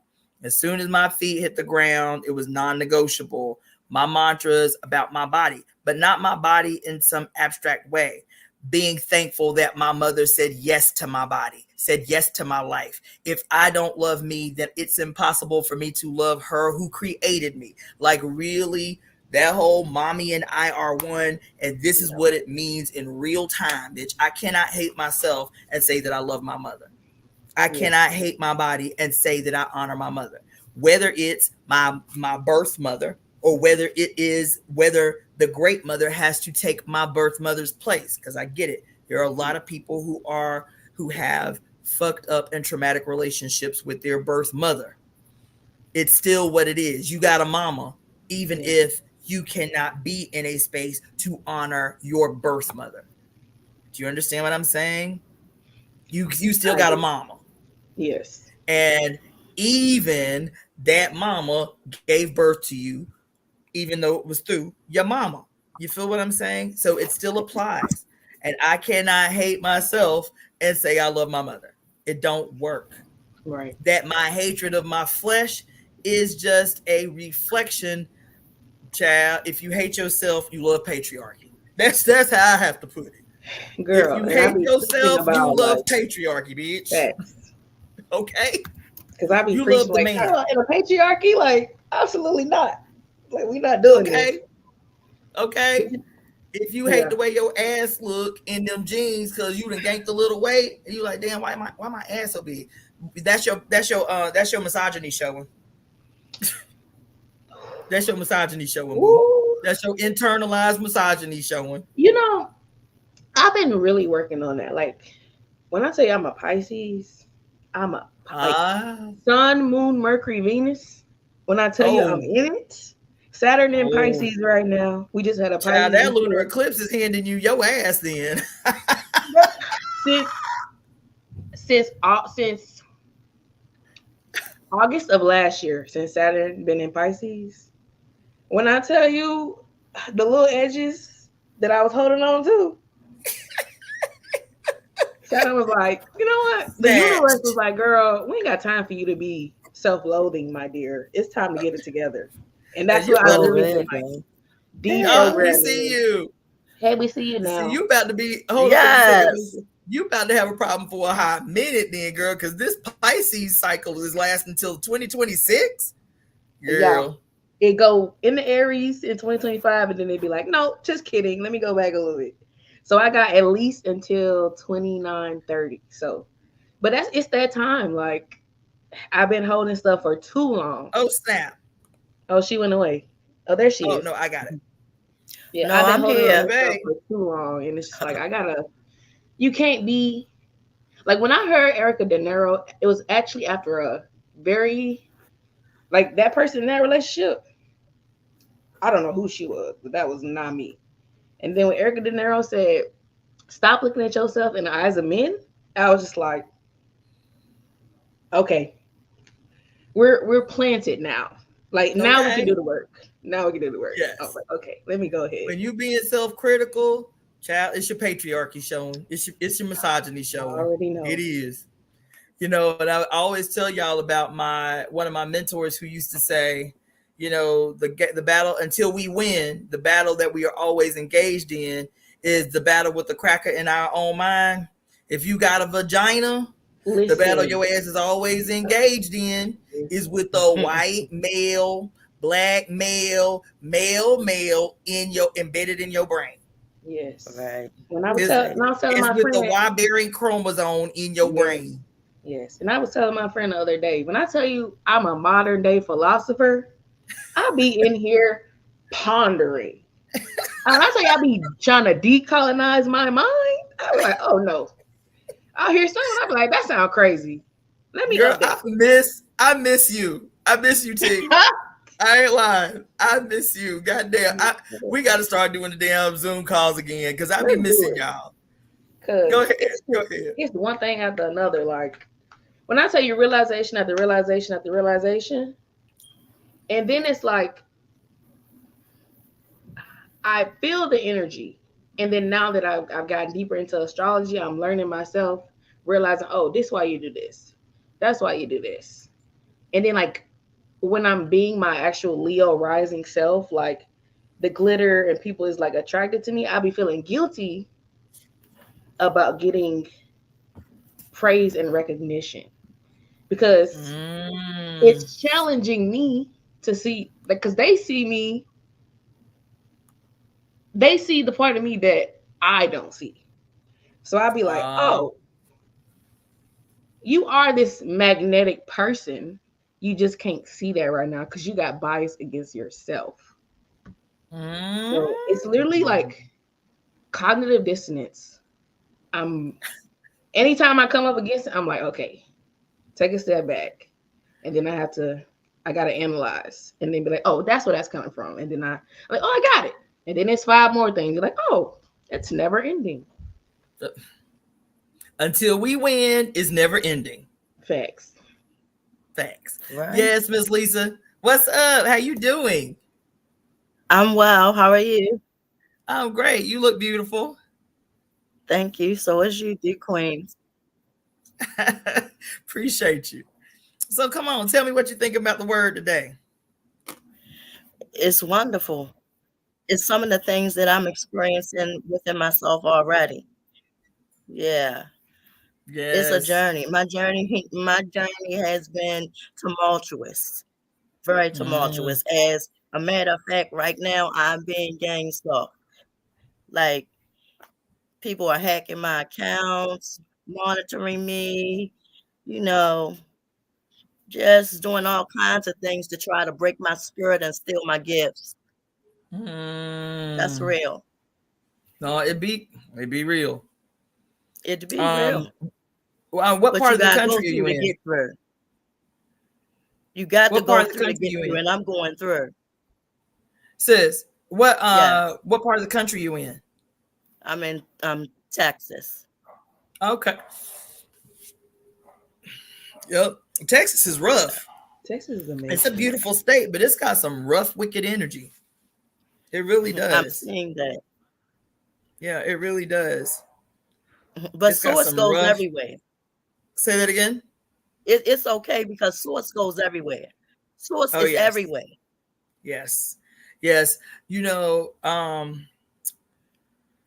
There's a lot that I want to talk to you all about, and I be really pushing the boundaries as it is on my lives. Like every other day, I'm like, one of these days they just gonna yank my shit off. It's inevitable. It's coming. They about to yank my shit off. And every day that I got a channel, I'm like, okay, today ain't the day. All right.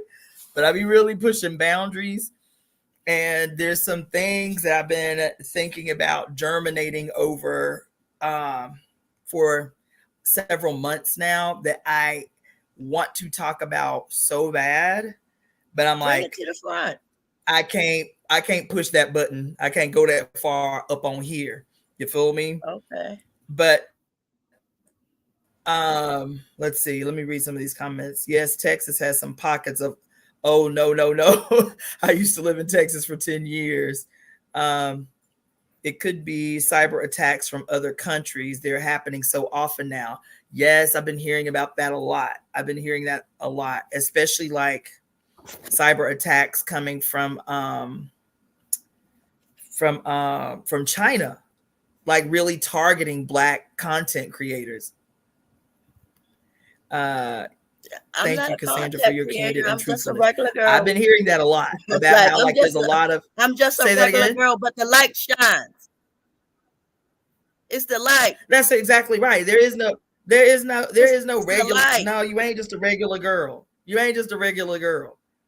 I don't know a Well, single Black woman I ever met that's just a regular girl. I don't know that. I don't know what that is or what that means. And that's That why what I everybody, even the what I mean is so-called, that I know I carry a light. I that's my do know point, I sis. carry a light. I do know I'm That's unique. my I'm point. beautifully Is you crafted, said you but just a the regular girl, divine and that ain't has his true. hands on me. Yeah, that ain't true. You know what I'm saying? And I feel like, and that was one of the things I wanted to talk to y'all about today, is I feel like that's why these motherfuckers have gone so hard. I asked this question on the Saturday service where the guy asked the question, is Black womanhood being weaponized to in support of white supremacy? I said, well, goddamn. What's the old adage? If you can't beat them, join them. Well, white power is saying if you can't beat them, use them. that part. If you can't beat them, Hmm. use them. And he asked the question of the obvious thing, which is Kamala Harris in her bid for president, and then the support by Black women, the unquestioned support by Black women of Kamala Harris, and how she be coon dancing and buck dancing all over the place. You know what I'm saying? Fucking line dancing with Black women, all this bullshit she be doing. Girl, what she say to Taraji? She said, Taraji's like, how you doing, Madam President, Madam Vice President? And she said, girl, I'm out here in these streets. The cringe level. Yeah, I was like, oh Sorry, my God, what face. the I can't fuck? help it, y'all. I'm very emotive. I'm very expressive. So Say that again. I said one thing about me, I'm very emotive.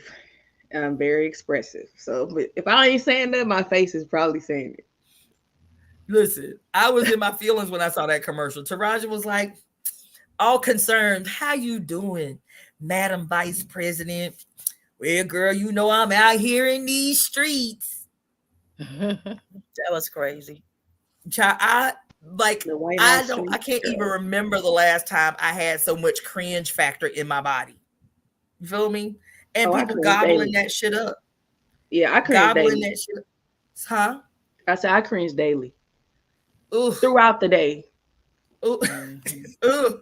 Because the shit is so in your face. But it was a legitimate question when that brother asked, is Black womanhood being weaponized in service of white supremacy? There was another video I saw very recently on IG with this dude, man. I was angry. I was angry for a lot of reasons.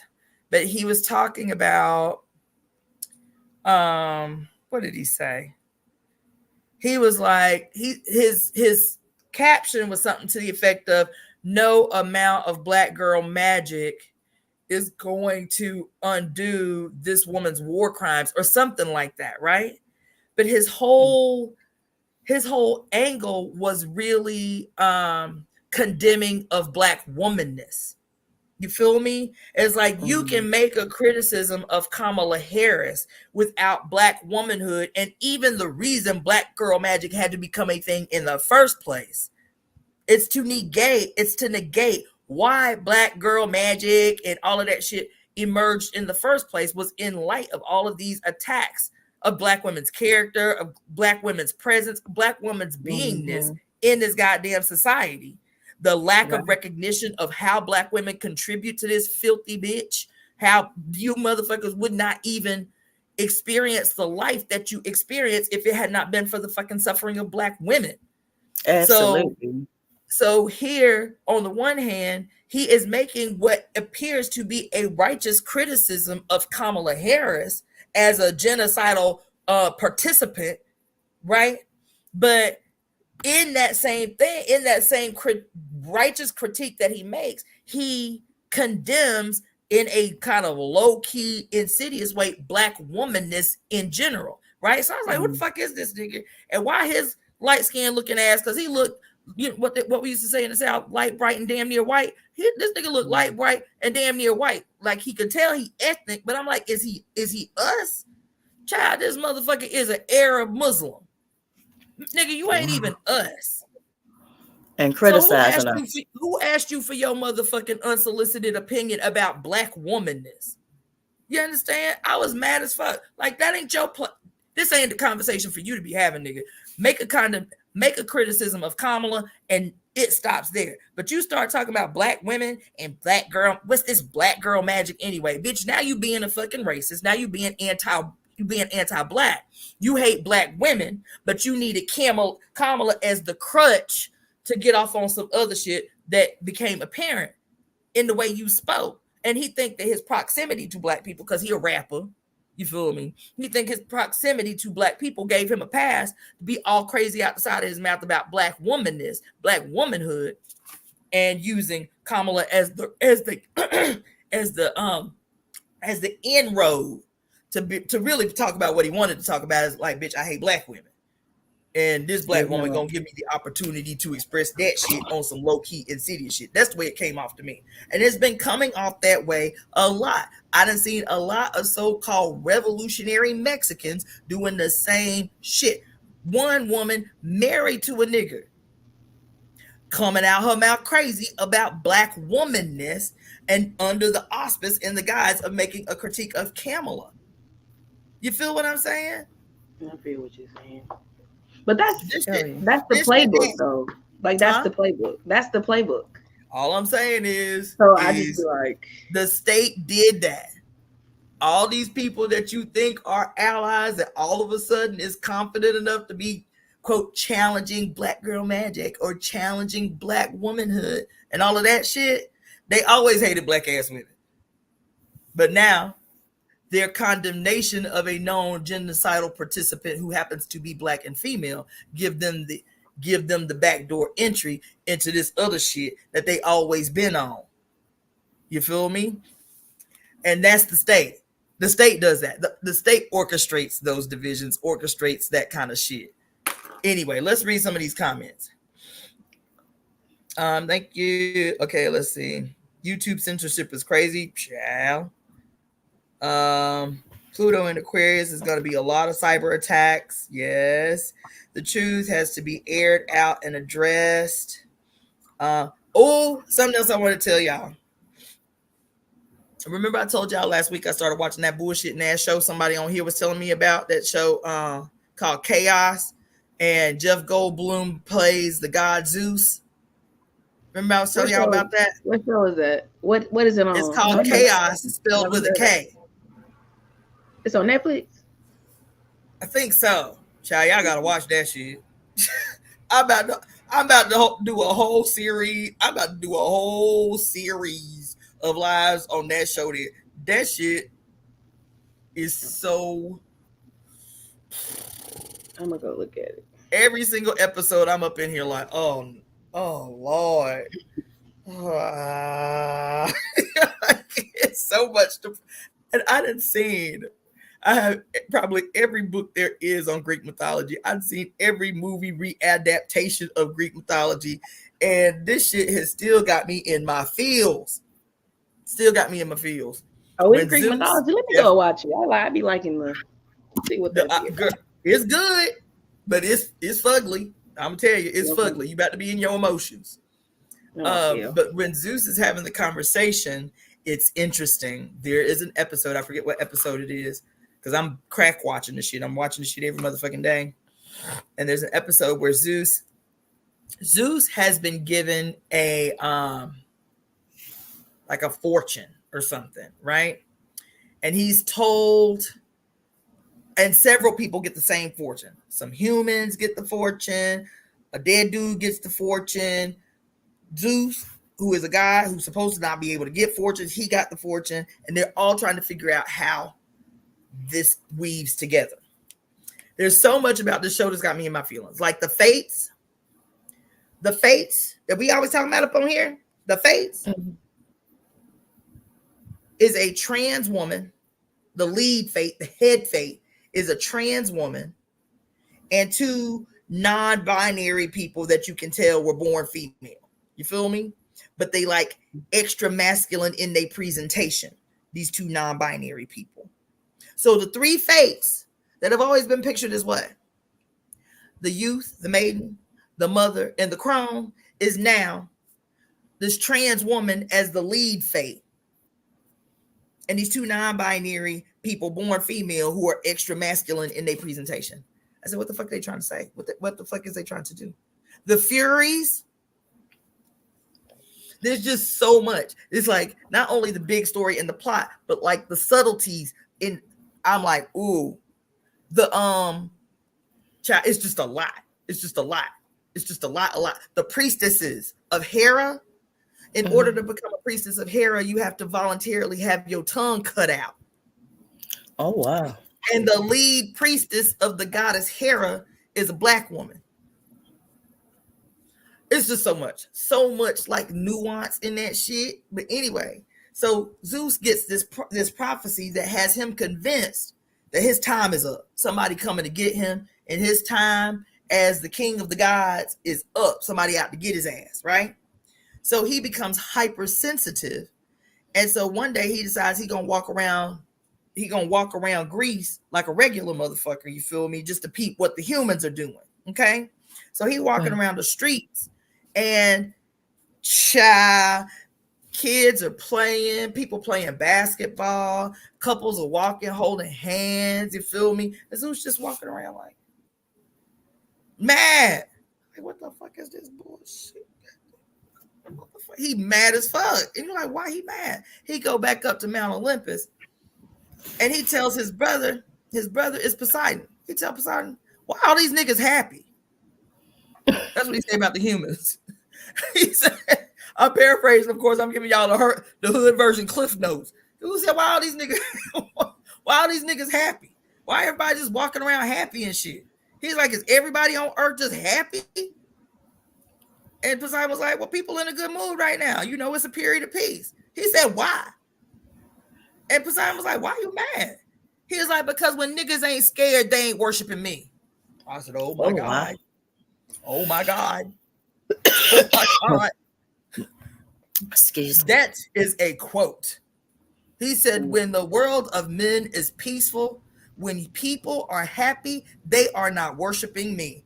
I said, oh, God damn. So he proceeded to create a plan to cause human calamity so that humans will then again turn their sights back to the heavens.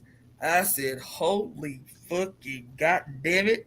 Yeah, I must have rewound that little piece about 20 times. Real. He said what he said. He said what he said. And don't that sound familiar? Yeah, I was Sure about to did. say that. Like, I've been seeing a lot of people say, "Oh, I'm renouncing crystals and all this other stuff to return to Christianity or in other religions," and I'm just like, because they Don't told that you sound familiar? Yeah, it does. Don't Very, that sound very actually now. eerily currently familiar? Very now, yeah. Absolutely. And what is That's contributing to everybody turning back to the Lord? Calamity, chaos. Every time you turn on your get your ass down. Don't you do that again, heifer. Ooh. Climbing up my motherfucking leg like I'm a tree. Like, bitch, that hurt. God damn it. Anyway. She had all her motherfucking clothes out. She ain't never did that. Girl, ugh. Anyway, now I got an attitude. So anyway, yeah. The more terrible news you hear, the more the church coffers grow. Because what was they saying just a couple years ago during pandemic? People was like, fuck that Jesus shit. It was the lowest numbers in the church in the country's history. Just 2 years ago when we was up in pandemic. People was like, fuck that Jesus shit. This shit don't work. This shit ain't real. Jesus wouldn't let no shit like this happen if he was real. Lowest numbers they ever experienced. What are they saying now? Church membership is on the rise. I just saw a video. I think I tagged you in it, T, on my TikTok today, where the girl that they've been bigging up is the new modern preacher or whatever. I forget this girl's name, but she got the dreadlocks and everything. And she talked about how I used to be gay. I used to be gay. But the reason I say I used to be gay, you listening to me, T? She don't even hear me. Anyway, I'll tell the rest of y'all how she was saying I used to be gay. And the reason I say I used to be gay is because I don't let my temptations define you. I let my relationship with Jesus define me. The whole TikTok was so gruesome. So gruesome. So gruesome. So gruesome. Let's see what y'all got to say. Exactly. It's crazy. And everyone truly looks at you like you align with her just because. And it's sickening and madness. Yes, goddess essence. It's weird pandering. T, you not wrong. Her favorite rapper is Tupac. Oh my God. Yeah, 2024 is the year of the cringe. Yes. Yes, yes. They treat Black people like public property. Ooh, yes. The door has been open for everyone to attack us. Yes. Everyone feels they can speak on us, about us, or in the midst of our conversations. That part. I'm going to tell you the other thing that I feel like this thing with Kamala Harris is going to do, and this whole question about Black womanhood, I feel like it's going to open up violence on Black women. I do. As if we aren't experiencing enough violence in this country. I really believe, huh? I said, right. Black women are already under attack.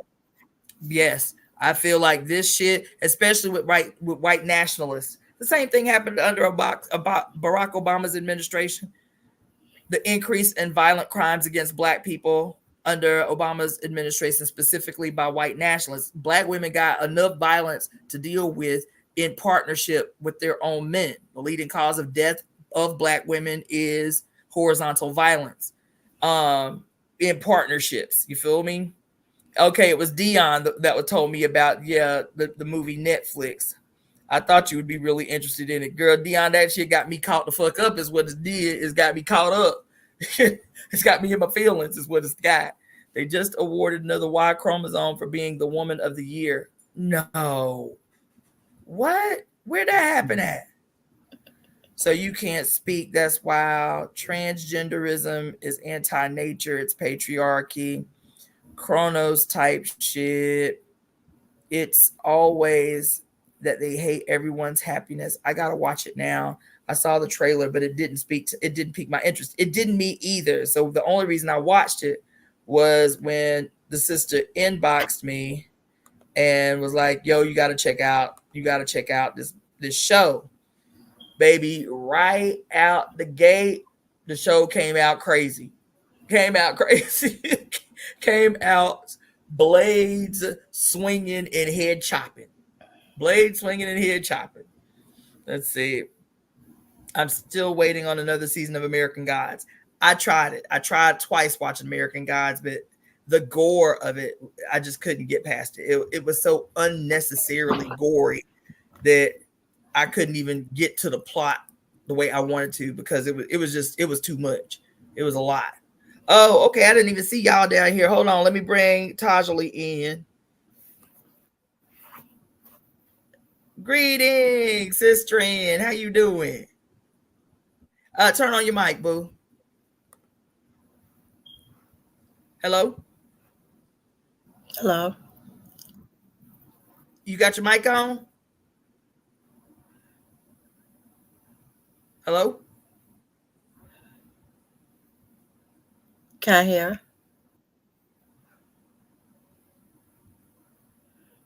It shows that your mic is on, but say hello. Can you take your Bluetooth off? Sometimes it's that. Is that Bluetooth headphones? Remove your Bluetooth unlink your Bluetooth headphones. Sometimes that's it. Nope. Let's see. Edit mic settings. Try your mic settings.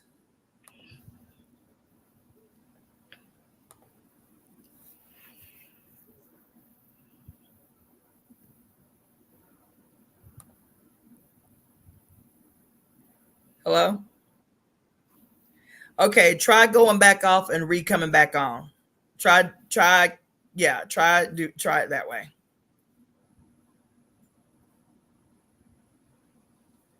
Let's see. Let me keep reading some of y'all. Praise them over their own beings.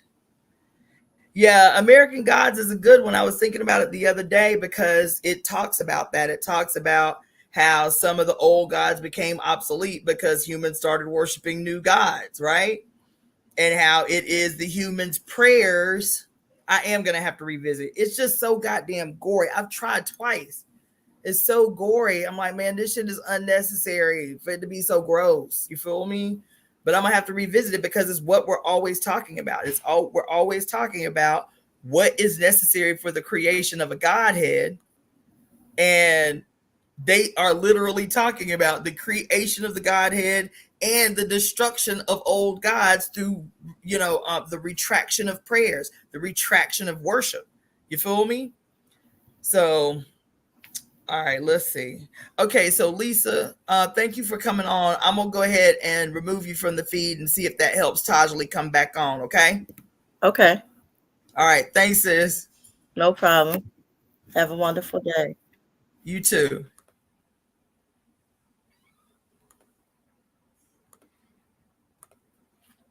Okay. All right. So that's been driving me crazy, denouncing of deities and yet turning to Jesus as if he's not a deity. I get confused. Like, baby, what you doing? What is you doing?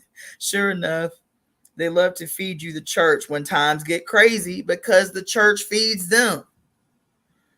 I keep seeing all these videos of people returning to Christianity. I told y'all it was coming. I told y'all a year ago it was coming. Told you. ADHD strikes again. I do too as well. Already been seeing more microaggressions. Yep, Samara. Yep. Because we will become the object of their will become the object of their aggressions towards Kamala. You feel me? So it won't be just black men kicking our ass in interpersonal relationships. Now it'll be regular, everyday white nationalists setting their sights on us. It's definitely opening the doors. Never heard a peep about that. Yes, maybe if she goes out and comes back, book might be a little better. Can you drop the link again? Yes.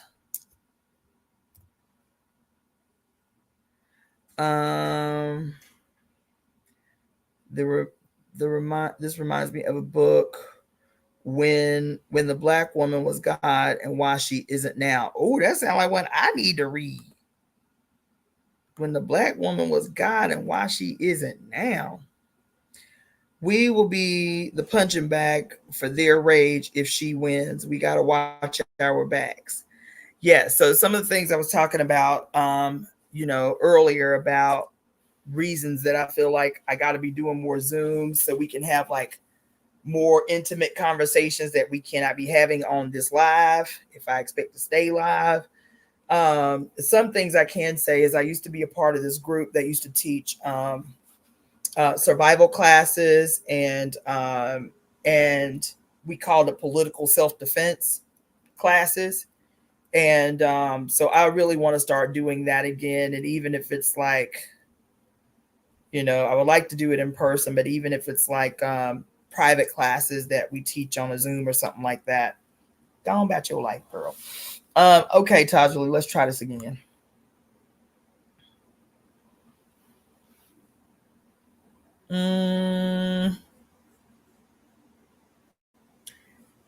Add to the stage. Okay, now try to speak. Dang it. Hold on.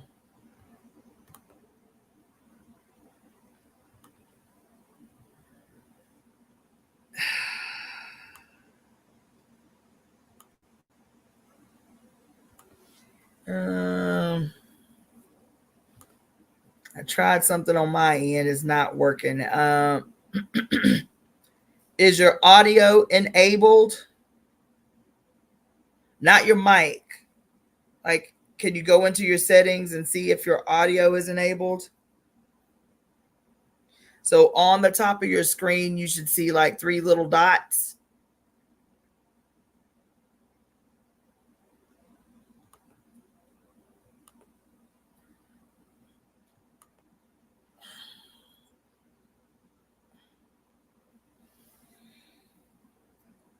It makes sense why they are pushing the black woman narrative, because they can't give that rage to the Asian community.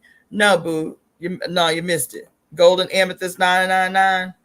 The reason why, I'm gonna just push this. I'm gonna put your comment up on the screen. It makes sense why they are pushing the black woman narrative, because they can't give that rage to the Asian community. That's not it. I told y'all Saturday. The reason that they're pushing these narratives, but when I read that article to y'all about the Pope talking about y'all gotta vote for the lesser of two evils, but he was low key saying the evil is that black bitch. The reason that they're pushing that black woman narrative is because of the emergence of the great mother. I told y'all Saturday. Y'all, don't y'all know the state be watching, listening, and every time they get a hit that says Sybil, Mommy Wata, Great Cosmic Mother, the Goddess, the Great Mother, anything like that, they're like, these black bitches out here talking about the goddamn Great Cosmic Mother. Well, we already told you. Mama Zobe already told you. It was a prediction made about the fall of the Roman Catholic Church by the reemerging of the mother. They are watching us, and so they have to defame all things black and female. That's why. That's why, Kamala. That's why. Okay, let's try this again. Add to the stage. We can hear you. Hold on. Yes. Okay, hold on. Let me You gotta speak up though. Or bring your mic closer to you.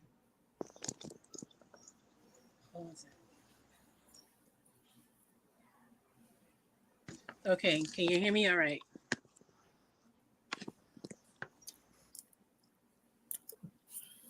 Un poquito.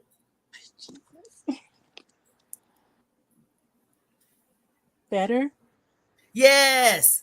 Okay. So I had to switch devices. I don't know what's up with my iPad. But yeah, I was going to come up when you first called, but I'm like, sis, I got to go shave my whiskers. I got to go get these boogers out my eyes. I'll be up there. I keep telling y'all, I want to see y'all faces. Y'all gorgeous to me. I knew he was going to want to see my face. I was like, let me go at least make myself a little presentable.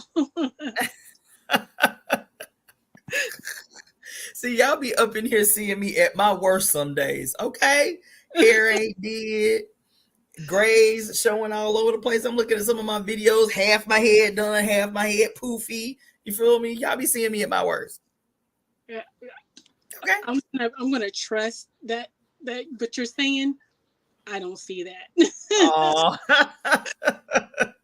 I was just sitting there watching a video I did. Somebody drew my attention to a few months ago, and I was like, damn, I didn't think it was that obvious. Like I had tightened half my hair, and then the other looked like a small afro underneath my dreads. And it was like half and half. I was like, damn. I didn't realize it was that obvious. Anyway, we are on worst critic, child. Okay. Right. Let's see what Claudia got to say. She said, I'll never forget how you spoke on Christian as Reagan had an astrologer stay in the White House. Yes. I can't wait for you to do your Zoom meeting so we can all be together and maybe do a listening party. That sounds like a plan. She just jumping up every few seconds now. I don't know what's going on with her. She think I'm talking too much or something. Anyway, so what's going on, Sister Tasha Lee? It's been a minute. Yes, it has. When you were talking about earlier about cleaning as a ritual, when I was into Voodoo, prior to ceremonies, the women had to come and clean the ceremony areas. And lately, I just haven't, like you were talking about the other woman, how she just hasn't been in a space to do any cleaning. I've been that way for months and months, and every time. Speak up a little bit more. Your voice is getting lower again. I'm sorry. I was saying how when you're talking about the woman earlier who had been cleaning for a while, and when you walk in the door, you just like, I don't want to deal with it. I don't want to do this. I don't want to do I've been that way for months. And I'm telling you, in the last couple of days, like this eclipse is kicking me in, and it's I don't even have that weight that, oh, I don't want to do this. Like, oh my God, I gotta do this. I gotta do this. I gotta make this happen. It's just all of a sudden it came. Oh, I gotta feel so much better. So much better. And it's something that I know, but when you're just in that space, the clutter, the depression, the anxiety. Yes. You, even when you know what to do, you're like, I don't feel it today. I don't want to do it. Right. I don't want to do it. No, I've been in the same place, looking at my place, like, okay. And so even saying that about the intervention that I had with the sister, I just made up my mind yesterday, come hell or high water, I am hiring somebody to come and clean my living room. Like, I'll move my jewelry shit out of the way, but somebody's going to come and clean my living. I'm not going to do it. I don't want to do it.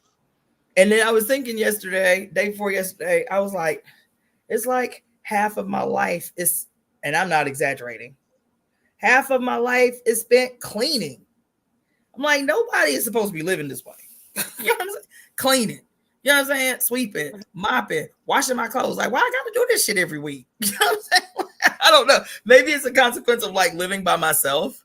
You know what I mean? Or like, I just feel like I'm spending more time working, keeping my place halfway presentable, which is not right now, right? I'm subdued by clutter because I've got all these multiple projects I'm working on at the same time. But I just had an attitude about washing my clothes the other day. I was like, damn, why am I? And the funny thing is it feels more laborious. It's fucked up, but I'm going to admit it. It feels more laborious and burdensome than it ever did when I was doing it for my family.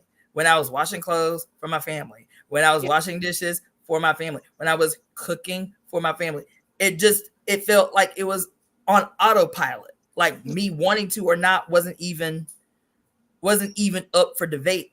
You feel what I'm saying? So it didn't seem as burdensome because it wasn't even up for debate. Me living up in here by myself, doing everything for myself, which I did for 4 other fucking human beings. Mm-hmm. You feel me? Mm-hmm. It's like everything feels so effortful. For me to go and cook an egg and some toast, I'm like, everything. Right. I'm like, this don't make no sense. Like, why does everything feel so effortful? So I don't know. I was like, maybe it's just me. Maybe I'm just a ragamuffin. No, You feel me? not, it is not, because I haven't been. You're going to have to project, sis, because I'm struggling. I'm sorry. Now I can hear you better. When you just bring yourself close, I can hear you better. Okay. I think you just got a soft voice. Can you hear me now? Oh, great. Okay. Great. Yeah, when like I haven't been working a regular 9 to 5 for a couple of years. And I know prior to that, like I would do anything anyone needed and I had no problem doing it. And I would do it well. I would burn the candle at both ends. I'd work 2-3 jobs, you know. But now that I haven't been working and I'm just taking care of me, you know, there's this weirdness about like, how did I run other people's businesses completely? I ran their businesses, you know, but I struggle putting together. Oh no. Okay, you back. Yeah. You struggle putting together what? Like a business plan for myself, let alone putting the action into it. Girl. Oh my God, if you were not speaking my existence, child. I'm like, how the fuck did I do this shit? I used to do the work of 10 motherfucking humans effortlessly. Bam, bam, bam. Programs, you know, processes. I'm a Virgo. We the master taskmasters. We know how to put the plan in place and this and that. And I'm like, oh my God, especially where the temple is concerned. I'm like, how is this shit taking so long? How is this shit so complicated when I used to do shit that was way more complicated and way less fun without even thinking? Just boom, boom, boom, boom, boom. So you speak in my life right now. Yeah. I'll be honest. And I'm wondering if that level of energy happens in communion. Like when I was doing all these other things for other people, like running people's businesses, I was still engaged and working with other people. Yes. Right. So I'm wondering, and it's just like off my dome, I'm wondering if, at first I thought it was maybe it had something to do with, you know, not having enough self-love or self-respect. I mean, that's what my therapist told me, right? But I'm wondering now, because I've really done a lot of work in that area, and I can't really say that is it. And I'm just wondering if it has something to do with communal energy. Yes. And if there's something that I want to do for me, then I actually have to reach out and ask people and recruit people, and, you know, which is hard for me to do. It's hard for me to ask people to help me on things, but maybe that's just how that level of we want that level of energy. Maybe that's just like a key. That's how it works. I agree with that. And that's why I told that woman, you need to hire somebody to come into your house. You need to hire a woman to come into your house and help you get your house to the place that you feel comfortable in your space. But it's not just about, I just agree. I agree a lot, because I go back and forth about whether or not to have roommates. I love the peace I experience in my space. I do. However, I am also equally aware that human beings are not supposed to live in isolation. I am keenly aware of that as a healer, where I can feel this low energy in my space because I live here alone, and because just from a strictly scientific standpoint, we need human energy. We need touch. We need human energy in a space we vibe off of. We become better when we're in space with one another. But how can you have that communal environment and still live by yourself? That's what I want to understand. I want to understand how I can still live in my space without having a roommate, because I don't want any more roommates ever again in life. I don't ever want any more roommates unless I own a big giant ass house and my kids want to move back in and live on another side of the house. That's their side of the house. You feel me? Where I see them, if I want to see them, I still have the mirage of living by myself. You feel me? But still have my people and them close.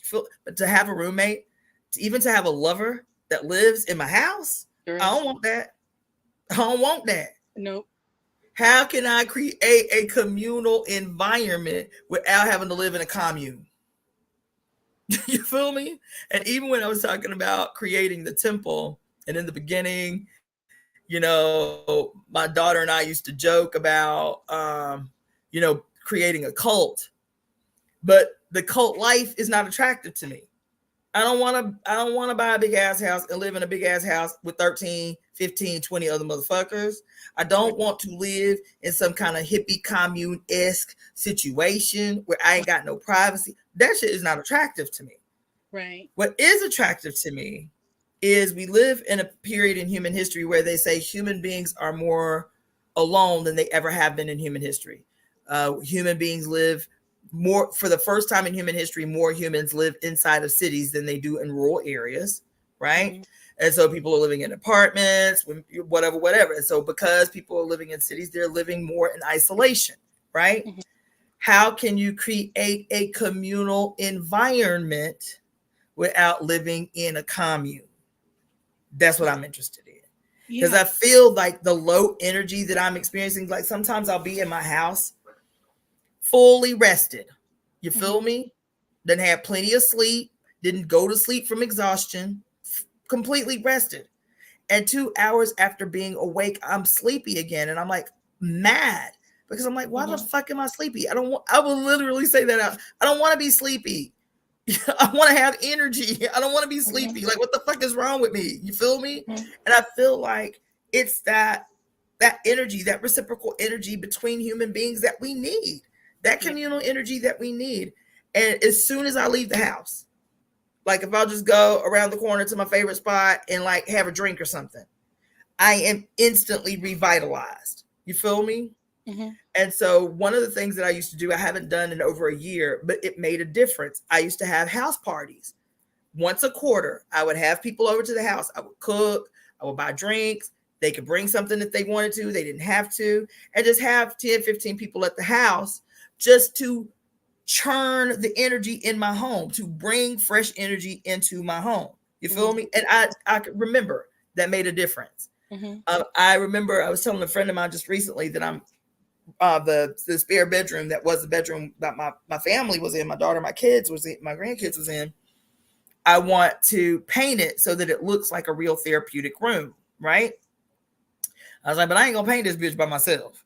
I said the first time I got my first apartment, I was like, I'm gonna have a paint party. So I bought a keg of beer, gang of pizzas, and some sushi, and had, I think it was 7 or 8 people come to my house. We painted my whole apartment in 5 hours. My whole apartment, 2-bedroom apartment, a bathroom, 2 balconies, and a kitchen. We painted the whole apartment, right? I was like, it wasn't just them coming to quote help me paint. It was a party. Like, we had fun. It was a whole ass party. It had music blasting, the whole thing, right? So I was like, maybe that's it. Maybe like, especially us entering into the fall season, and the energy has been so heavy for everybody that I've talked to, especially women. Like, maybe it's time for me to throw a party in my crib or some shit. That'll give me the enthusiasm to really clean and organize my home. Yeah. You know what I mean? It'll give me like what's the word? The drive, the motivation to like really get up in here and organize it. Like to just, oh shit, I got people coming. So now I got to clean the shit. You feel me? Right. But I get it, man. The energy has been so deep and burdensome and heavy as fuck. And it's easy to descend into what T talked about earlier, is like this kind of self-criticism, this self-critical, internalized like shame or guilt. Like, damn, like I was looking up in here. It's so funny that she said that, because I was looking up in here the other day. I was like, this shit is a motherfucking mess. My place is just cluttered because, like I said, I'll have a workstation project over here, and then a workstation project over here, and another one over there, and nothing's finished. No project is finished, but I actively got 3 working projects, you feel me, going on at the same time. So from the outside in, you walk in, it look like chaos in this bitch, because there's a whole bunch of shit on this table, and a whole bunch of shit on this table, and then a whole bunch of shit on my desk, my other desk, my jewelry desk. You feel me? Mm-hmm. And I'm like, damn, man. I literally said to myself yesterday, if people in the temple were to see just my living room right now, they'd be like, you feel me? As and to default into that whole Virgoian self-criticism thing. But then I was like, you know what? That's that bullshit. This is the chaos of a genius in this bitch. I like literally had to say that shit to myself out loud, so I didn't descend into these tendencies that I've had in the past of feeling like an imposter. Bitch, I ain't an imposter. No, didn't nobody say that shit is terrible when they looked at Einstein's filthy ass, cluttered ass desk in room? They was like, this is evidence of genius right here. I was like, this is the evidence of genius that's happening in my motherfucking living room. God damn it. You know what I'm saying? You would probably feel at home. I'm just saying, you got to tell yourself what you got to tell yourself to reclaim your motherfucking genius. That's what I'm telling Black women all the time. Mm-hmm. Whatever you feeling, change the narrative on that shit, because this is just the crisis of bourgeoning genius. Mm-hmm. This is the crisis of bourgeoning genius that I'm experiencing right now. That's all. Yeah. Fuck what everybody else said. This is not chaos. This is not clutter. This is not evidence of disarray. This is the evidence of bourgeoning genius right here. That's what that is. And then eventually it'll get organized how it needs to. But right now, this is what genius look like. This is what the execution of genius look like right here. That's what that is. External multitasking. Say that again. This is external multitasking. Yes. I accept that shit. I accept that shit. All right, let's see. She said, yeah, say it louder for the people in the back. They like that last statement you made. Everybody say, I'm dealing with the same energies right now. Yes, I agree. I felt that 100%. Laugh out loud. Yes, sisterhood. The sisterhood is so important. I literally feel that. I always say that shit in a mercurial fashion. You understand? Me and my friend are throwing a housewarming and equinox party. Yes, kids always help. Come on. Let's see. It's a great idea. Genius. I used to love house parties, and when I was a Christian doing the holiday, even just a weekly dinner to invite folks, dance, play cards. Yes. I don't want to live like that either. That is a fantastic concept. Communal environment without living in a commune. Yes, house parties are excellent. Okay. And see, everybody feeling the same thing. Katal Hayuk is the perfect example of how our nature is. Connected homes, communal work.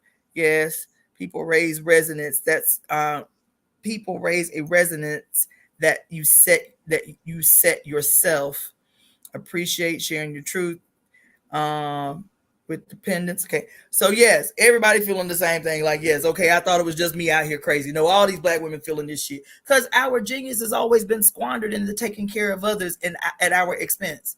Never prioritizing ourselves. And so I feel like that's another thing that I feel like I've been experiencing.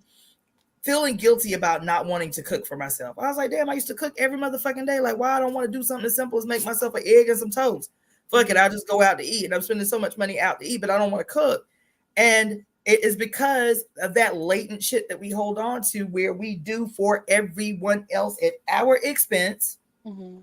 And so when it comes to prioritizing ourselves, it's almost like our conditioned fight back against it. Yeah.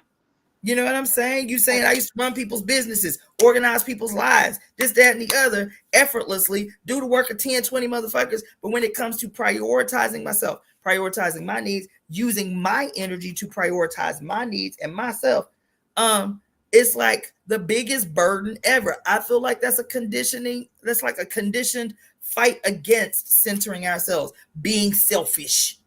Right. It's like being self-centered. it's like frontier living. It's like you have to go and cut down the trees and plow, with your oxen and Girl. you got to go to the creek, with the bucket to get water. Hey, what's that little thing you got to scrub each individual garment of clothes on the wash bin thing? Girl, you ain't never lied. Foreign, to Yes. Girl, you ain't never lied. Oh my God. And, it feels that burdensome. Yeah. Girl, and I got a motherfucking dishwasher and I still hate washing dishes. I'm like, what is wrong with me? Somebody say, not the oxen. Beast of burden.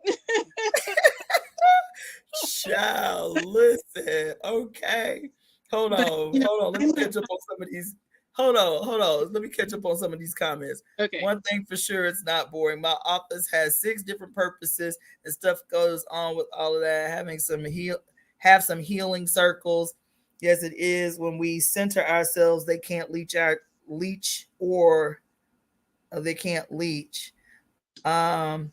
That is a conditioning of the patriarchy. We are to be martyrs for everyone but ourselves. Somebody say, Icy Captain say, not the oxen. That shit is tickling me to death. A well-rested woman does her best work. Y'all, they in here cracking up off this conversation. That's the truth. It's because so many of us walk around doing things without any of our true selves in it. Okay, go ahead. You was gonna say something. Then I'm around this house.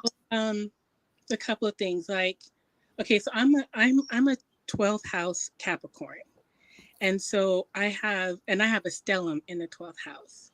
So I'm an uber introverted person, and even I still need to socialize.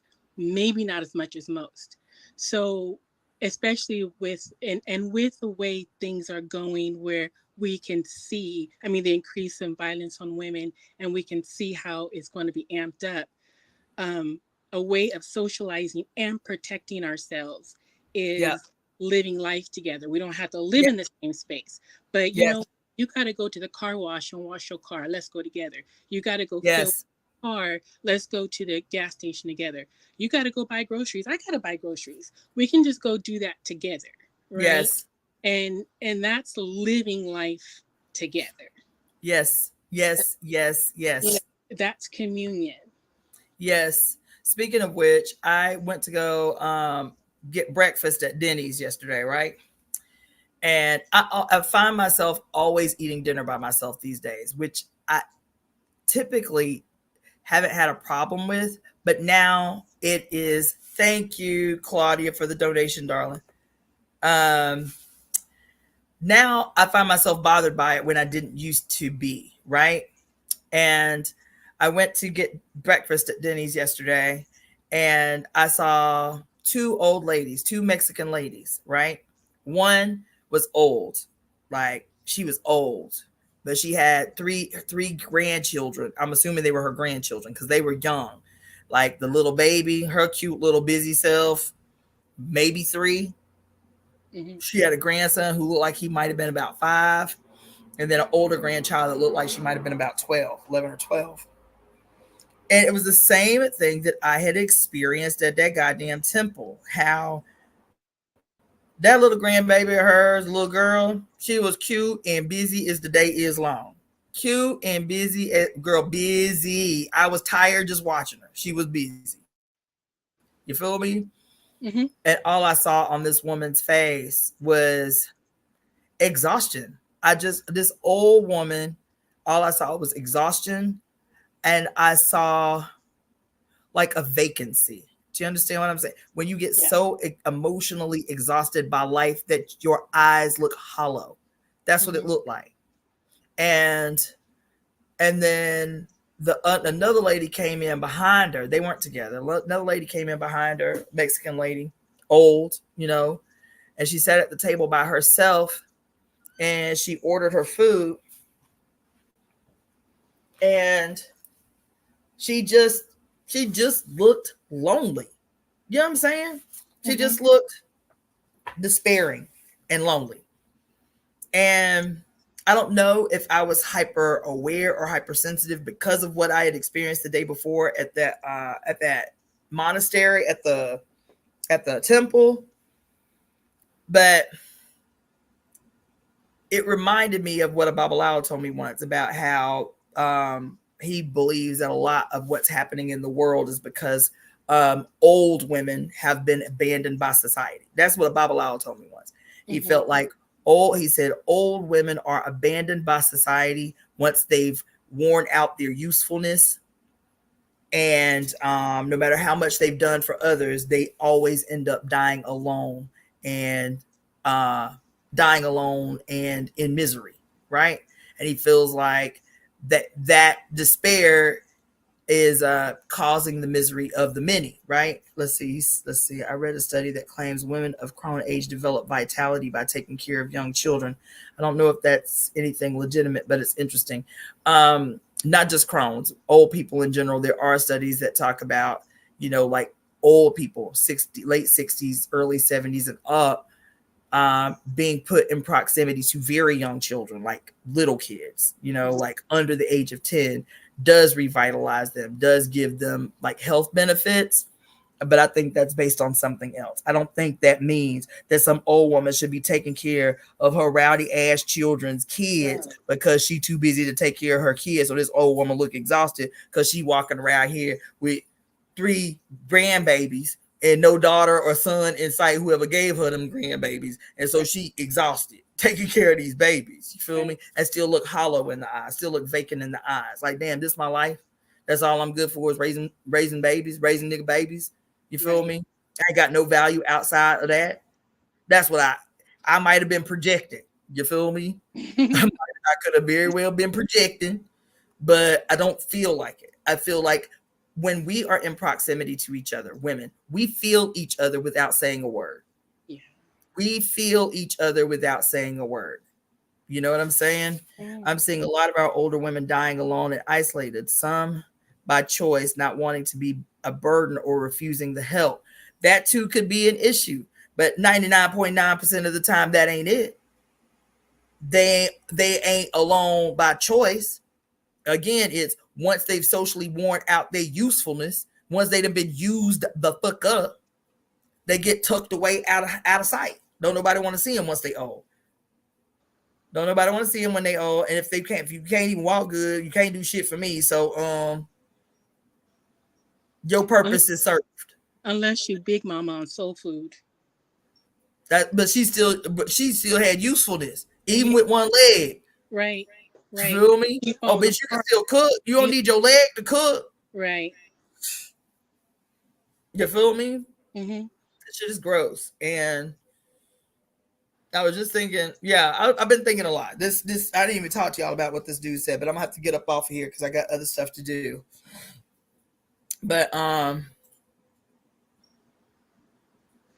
yeah, that was the big question for me when I heard all the content of his presentation. That makes me want to cuss. Use all the cuss words once we are not useful. Fuck us. That's it. That's it. That's it. This dude, let me tell y'all a few things that he talked about, and then maybe we can discuss some more later. But some catchphrases that he put out.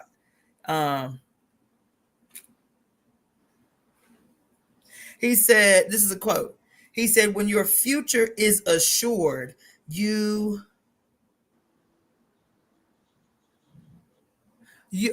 your future is assured, I've missed a word. You have much more enthusiasm and optimism in the present. I said, isn't that interesting? When your future is assured. The reason it was interesting was because there were so many contradictions that he made in his presentation. He talked about, within the context of this, when you don't have to worry about where your food is coming from, when you know that you're going to eat, when you know that your bills are paid, this, that, and the other, when your future is assured, you live with much more enthusiasm and optimism in the present. But yet they teach a philosophy of ultimate abstinence. You understand? Abstaining from everything. Abstaining from everything to achieve enlightenment. He said when your future is assured, you have much more you have much more enthusiasm and optimism in the present. I just thought that was an interesting statement for him to make. Right? And then he said, listen to what he said, y'all. When the punishment does not match the transgression, it is called injustice. When the punishment does not match the transgression, it is called injustice. But the whole time he was talking about forgiveness and about not seeking vengeance. But then he said, I told you his presentation was wrought with contradictions. When the punishment does not match the transgression, it is called injustice. I agree. When I inherited my home, I went through dark times, but now I can really enjoy the present because I don't have to pay mortgage on this thing. Yes, I get that. I get that. I get that. I get that. I just thought that was interesting for him to say in a presentation where he's talking about forgiveness and, you know, how vengeance is not a part of the way and all of this shit. But when the punishment does not match the transgression, that's why we all sick. Y'all know that's my position. That's why we all sick, is because the punishments never match the goddamn transgressions. Yet we are told, just let the system work. Just let the system work. Just let the judicial system do what it's gonna do. You feel me? But where we are concerned, the goddamn punishment never matches the gravity of the transgression. You feel me? Was there something else you wanted to say, Totally?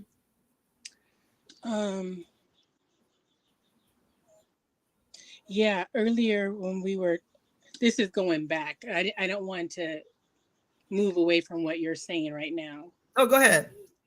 Okay, so when we were talking earlier about feeling that lull in yourself where you when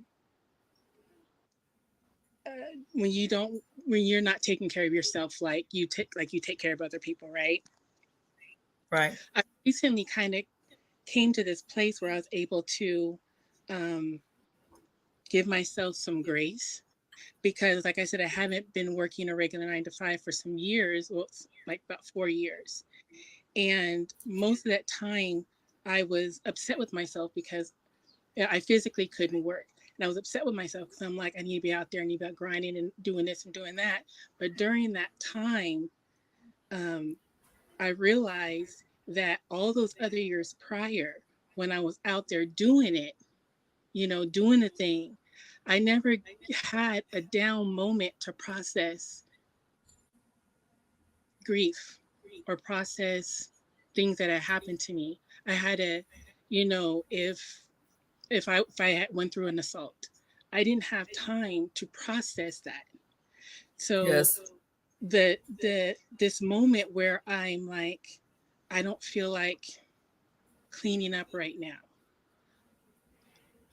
Something's going on inside of me. I think a lot of that is coming out now.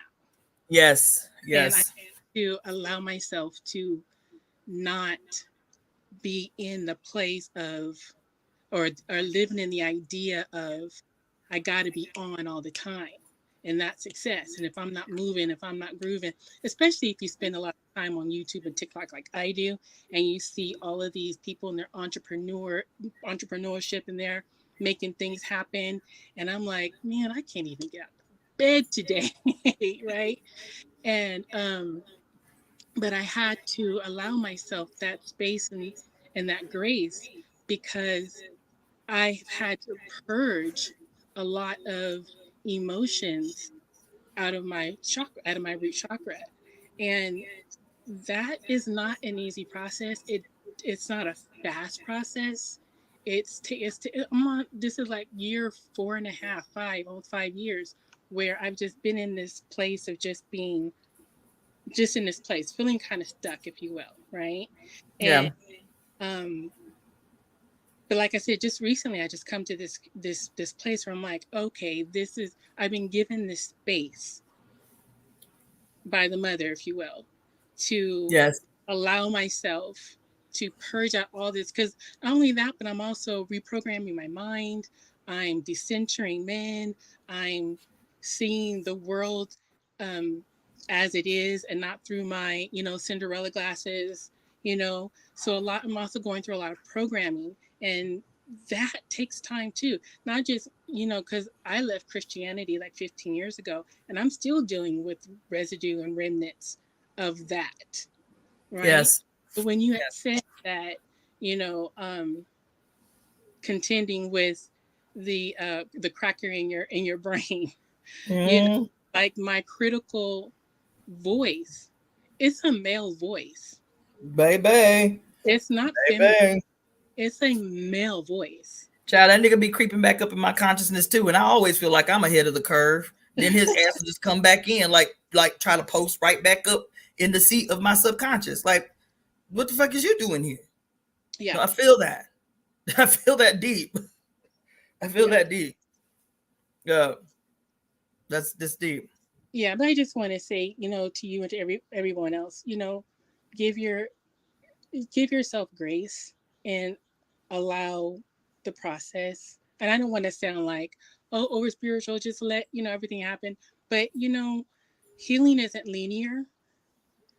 And there are times and where you really just have to unplug,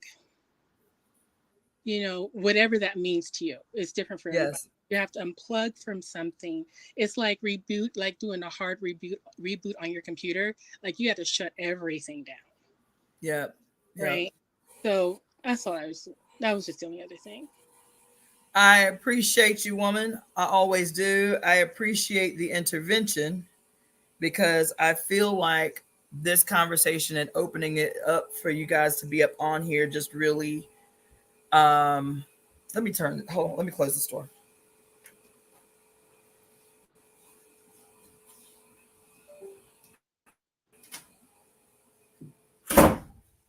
Um I I really feel like it's these open discussions that help kind of bridge a gap for us. I think it becomes too easy for us to think that what we're experiencing in isolation, that nobody could possibly be experiencing Mm-hmm. what we're experiencing. And I think that's why the book club discussions were so radical to me. I mean, I always loved the book club discussion. It's just a lot for me, but I always loved the book club sessions because you got 15 to 20 women on a call, damn near saying verbatim the same thing in terms of what they're experiencing in their little peculiar part of the world. And even with this discussion about the creation of community without living in a commune, how do we live in this new space, in this new world, and in this new time? How do we create ceremony and ritual that is embodied in our peculiar state of being and existing, right? And I think this is one of the ways that happens. So I will continue to advocate for the necessity of us to occupy space together, even if it's only twice a year or once a year. We get together in a location. We say, okay, we're going to come together as these witches under the mother's guidance so we can get powered up. You feel me?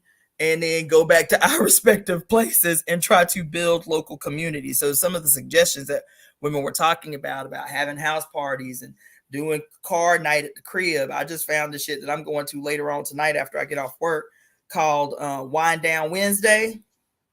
I told y'all about it where I saw the fuck boy. Outside of that, everything was cool. Everything was good.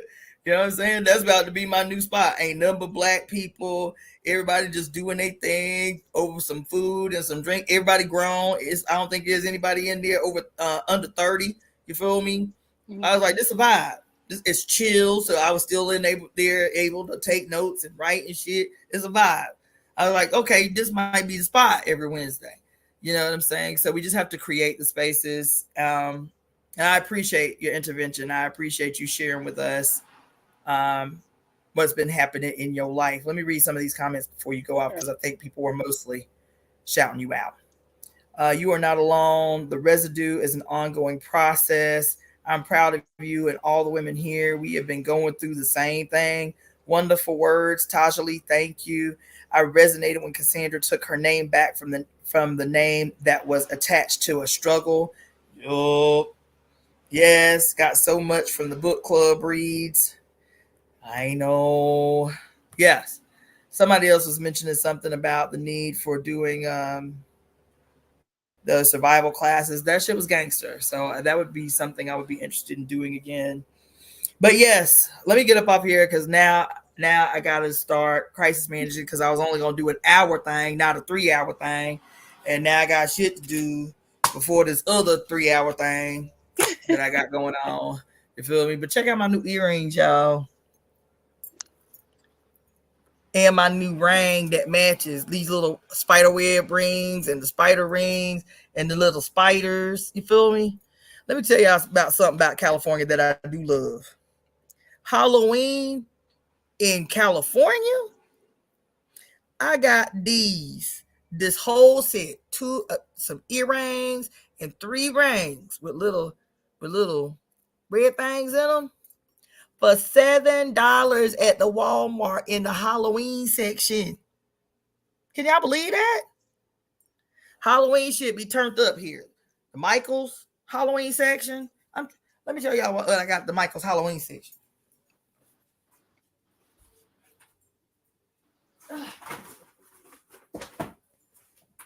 After I pay my rent this week, I was like, I need to work some extra hours so I can get some extra money. I want about $300 to go to the Michaels for the Halloween shit, y'all. Let me show y'all what I got at the Michaels. And everything in the Halloween section at Michaels is 50% off right now. Right now.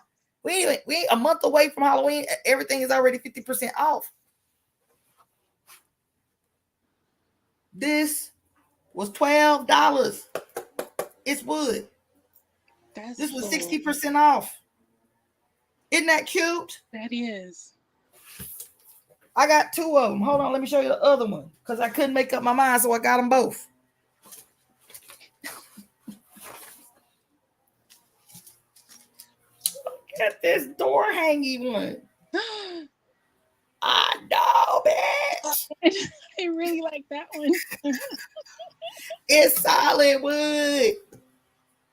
This shit was $12. Okay. They had so much cool stuff. They had real glass crystal balls. Real glass crystal balls. You feel me? Hold on. This is an old one that I got from a couple of Halloweens ago.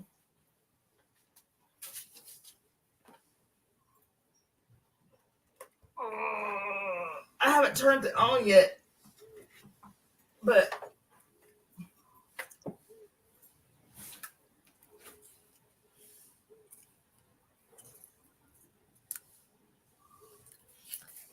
look at that. At Michael's. That's glass. It's glass. You feel me? Look at that. Yo. Does it light up? Huh? Does it light up? It does, but it needs batteries. Okay. Yep, it needs batteries. Yeah. So but even the this mask. This mask I got at Michael's a couple of Halloweens ago. You know what I'm saying? I like that. No. And then, but the Walmart, these are metal. These are steel. These aren't plastic. The whole set came on this thing for $6.98. Their Halloween section is off the chain. They had this big ass kind of candelabra looking necklace that's connected by metal chain links. All spiders connected by metal chain links. I'm about to get that joint. All like 20 spiders just scattered across your chest, connected by black metal chain links. I was like, ooh, I need something cute and low cut to sport that joint. You feel me? Mm-hmm. Let's see what else everybody talking about. Da da da da da. Da da da da. Da da da da.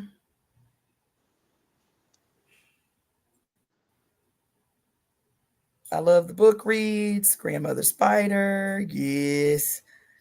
Da, da, da, da, da. We love spooky season. Man, y'all, Californians be doing Halloween, baby. Yeah, It we ain't do. no corny stuff. Like the No. Walmart section is off the chain. I was like, ooh, I want all the things. Everything on this aisle. I want it. Right. Lord. Yup, yup, yup, yup, yup. Ooh, I didn't know Michael's take competitor coupons. Ooh. Love the mask, spooky season. Okay. Okay. So that's it. Now I'm gonna go. But yeah, y'all, we gotta build a temple. I went up in there, saw the little Hare Krishna temple. I was like, no, we really gotta build a temple. And we have to build it like that. Like, you know, I would just love to see a space designed. The temple was gorgeous, designed in that manner, like in that way. They had like on the roof what looked like a Hindu Sistine chapel. You feel me? Like all these beautiful, elaborate paintings of different scenarios of Krishna and the different like stories of Krishna painted elaborately on the ceiling. Then behind this beautiful wood, giant, massive, like folding screen door, they opened the screen door and it was the different personifications of the Krishna in his various relationships, but as statues behind the screen, right? And then they had the big ass, giant, damn near building size statue of the dude who was responsible for, I guess, like the creation of Hare Krishna, like the master guru or whatever. And that shit was built so well, it looked like he was real. It looked like he was alive, sitting on a big pedestal, cushiony chair, elaborate thing. I was like, damn. I mean, it looked like he was alive. You feel me? And and then the mantra, the main mantra, Hare Krishna, on a banner, like a big wood banner painted. Hare Krishna, Hare, Hare. And then whatever else they say something after that. Yes, at the temple. No, it wasn't in Chino. It was in Culver City. It was in Culver City, the temple. And the whole time I'm like, I could see the banner. You know what I'm saying? Mommy and I are one in like all the different languages. Mommy and I are one. Mommy and I are one. Whatever the damn other language is. Like, you know what I'm saying? Images of the different personifications of the goddess painted like the Sistine Chapel on our motherfucking ceiling. You feel me? Giant ass statues of the different goddesses in her the goddess in her different personifications. You feel me? And in her different stories, from her different cultures, from her different children. You feel me? Yes. All the things. A museum of the lost history of the goddess worshiping societies or some shit. Like all the things. That's what we have to do. We have to build a school. You understand? We got to build a healing center. You feel me? A real school, not no Umar school, right? Oh, why you even have to go there, girl? Girl, don't even get me started. Don't even get me started. Okay, Samara, I'm gonna have to check that one out. She said there's a temple in Chino. Oh, wow, you can't even take your pictures inside. You take pictures inside. That's interesting. Yeah. So let me go, child. I can do this shit all day. Love you guys. I appreciate you all. I don't know when I'm gonna do another live, probably tomorrow, so I can read the book, a little bit of the book, so we can finally get through Beyond God the Father. But I'll tell you one last thing. Go revisit. We ain't even halfway through this book yet, y'all. This is a damn shame. I've been reading on this book all this time. We ain't even halfway through the book yet. Somebody drew my attention to part 8 of the reading of Pure Lust, part 8 of the reading of Pure Lust. Okay. And I re-listened to it yesterday because I told y'all I do that. Whenever somebody timestamps something in particular, I will go back and listen to that video as well as the timestamp. The reading of part 8 of Pure Lust had me in my feels, in my feels, in my feels, in my feels. Baby, go back today and listen to the reading of part 8 from Pure Lust. Woo! Woo. Okay? Woo. I listened to it twice yesterday. The whole thing, the whole video. So go on back there to Mirror Daily, Pure Lust. Let it go ahead, peel your wig back. It was really poignant and relevant and really worth the revisit yesterday. So that's the last thing I'm gonna say. Appreciate you, Tosley, for joining me on the live feed. Sure. It's always a welcome. And thank you, everyone who tuned in. If you are looking to get yourself a reading, please email me at releaseheartcenter@gmail.com. Releaseheartcenter@gmail.com. We still in the energy of this Pisces lunar eclipse that we were just in. That energy, they say we're going to keep for the next 6 months, like intensely the next 6 months. But most poignantly is the 24 hours before and the 24 hours after a lunar or solar event. So if you want to get a reading within the next 24 hours, I encourage you to do that. Plus, in just a few days, so this whole week is an opportune time to get a reading because we're going into the eclipse, the equinox that is going to be happening on Sunday. This coming Sunday is the equinox, and then yesterday was the eclipse. So get your readings, and then maybe 10 days after that is the solar eclipse happening on October 7th. Get your readings.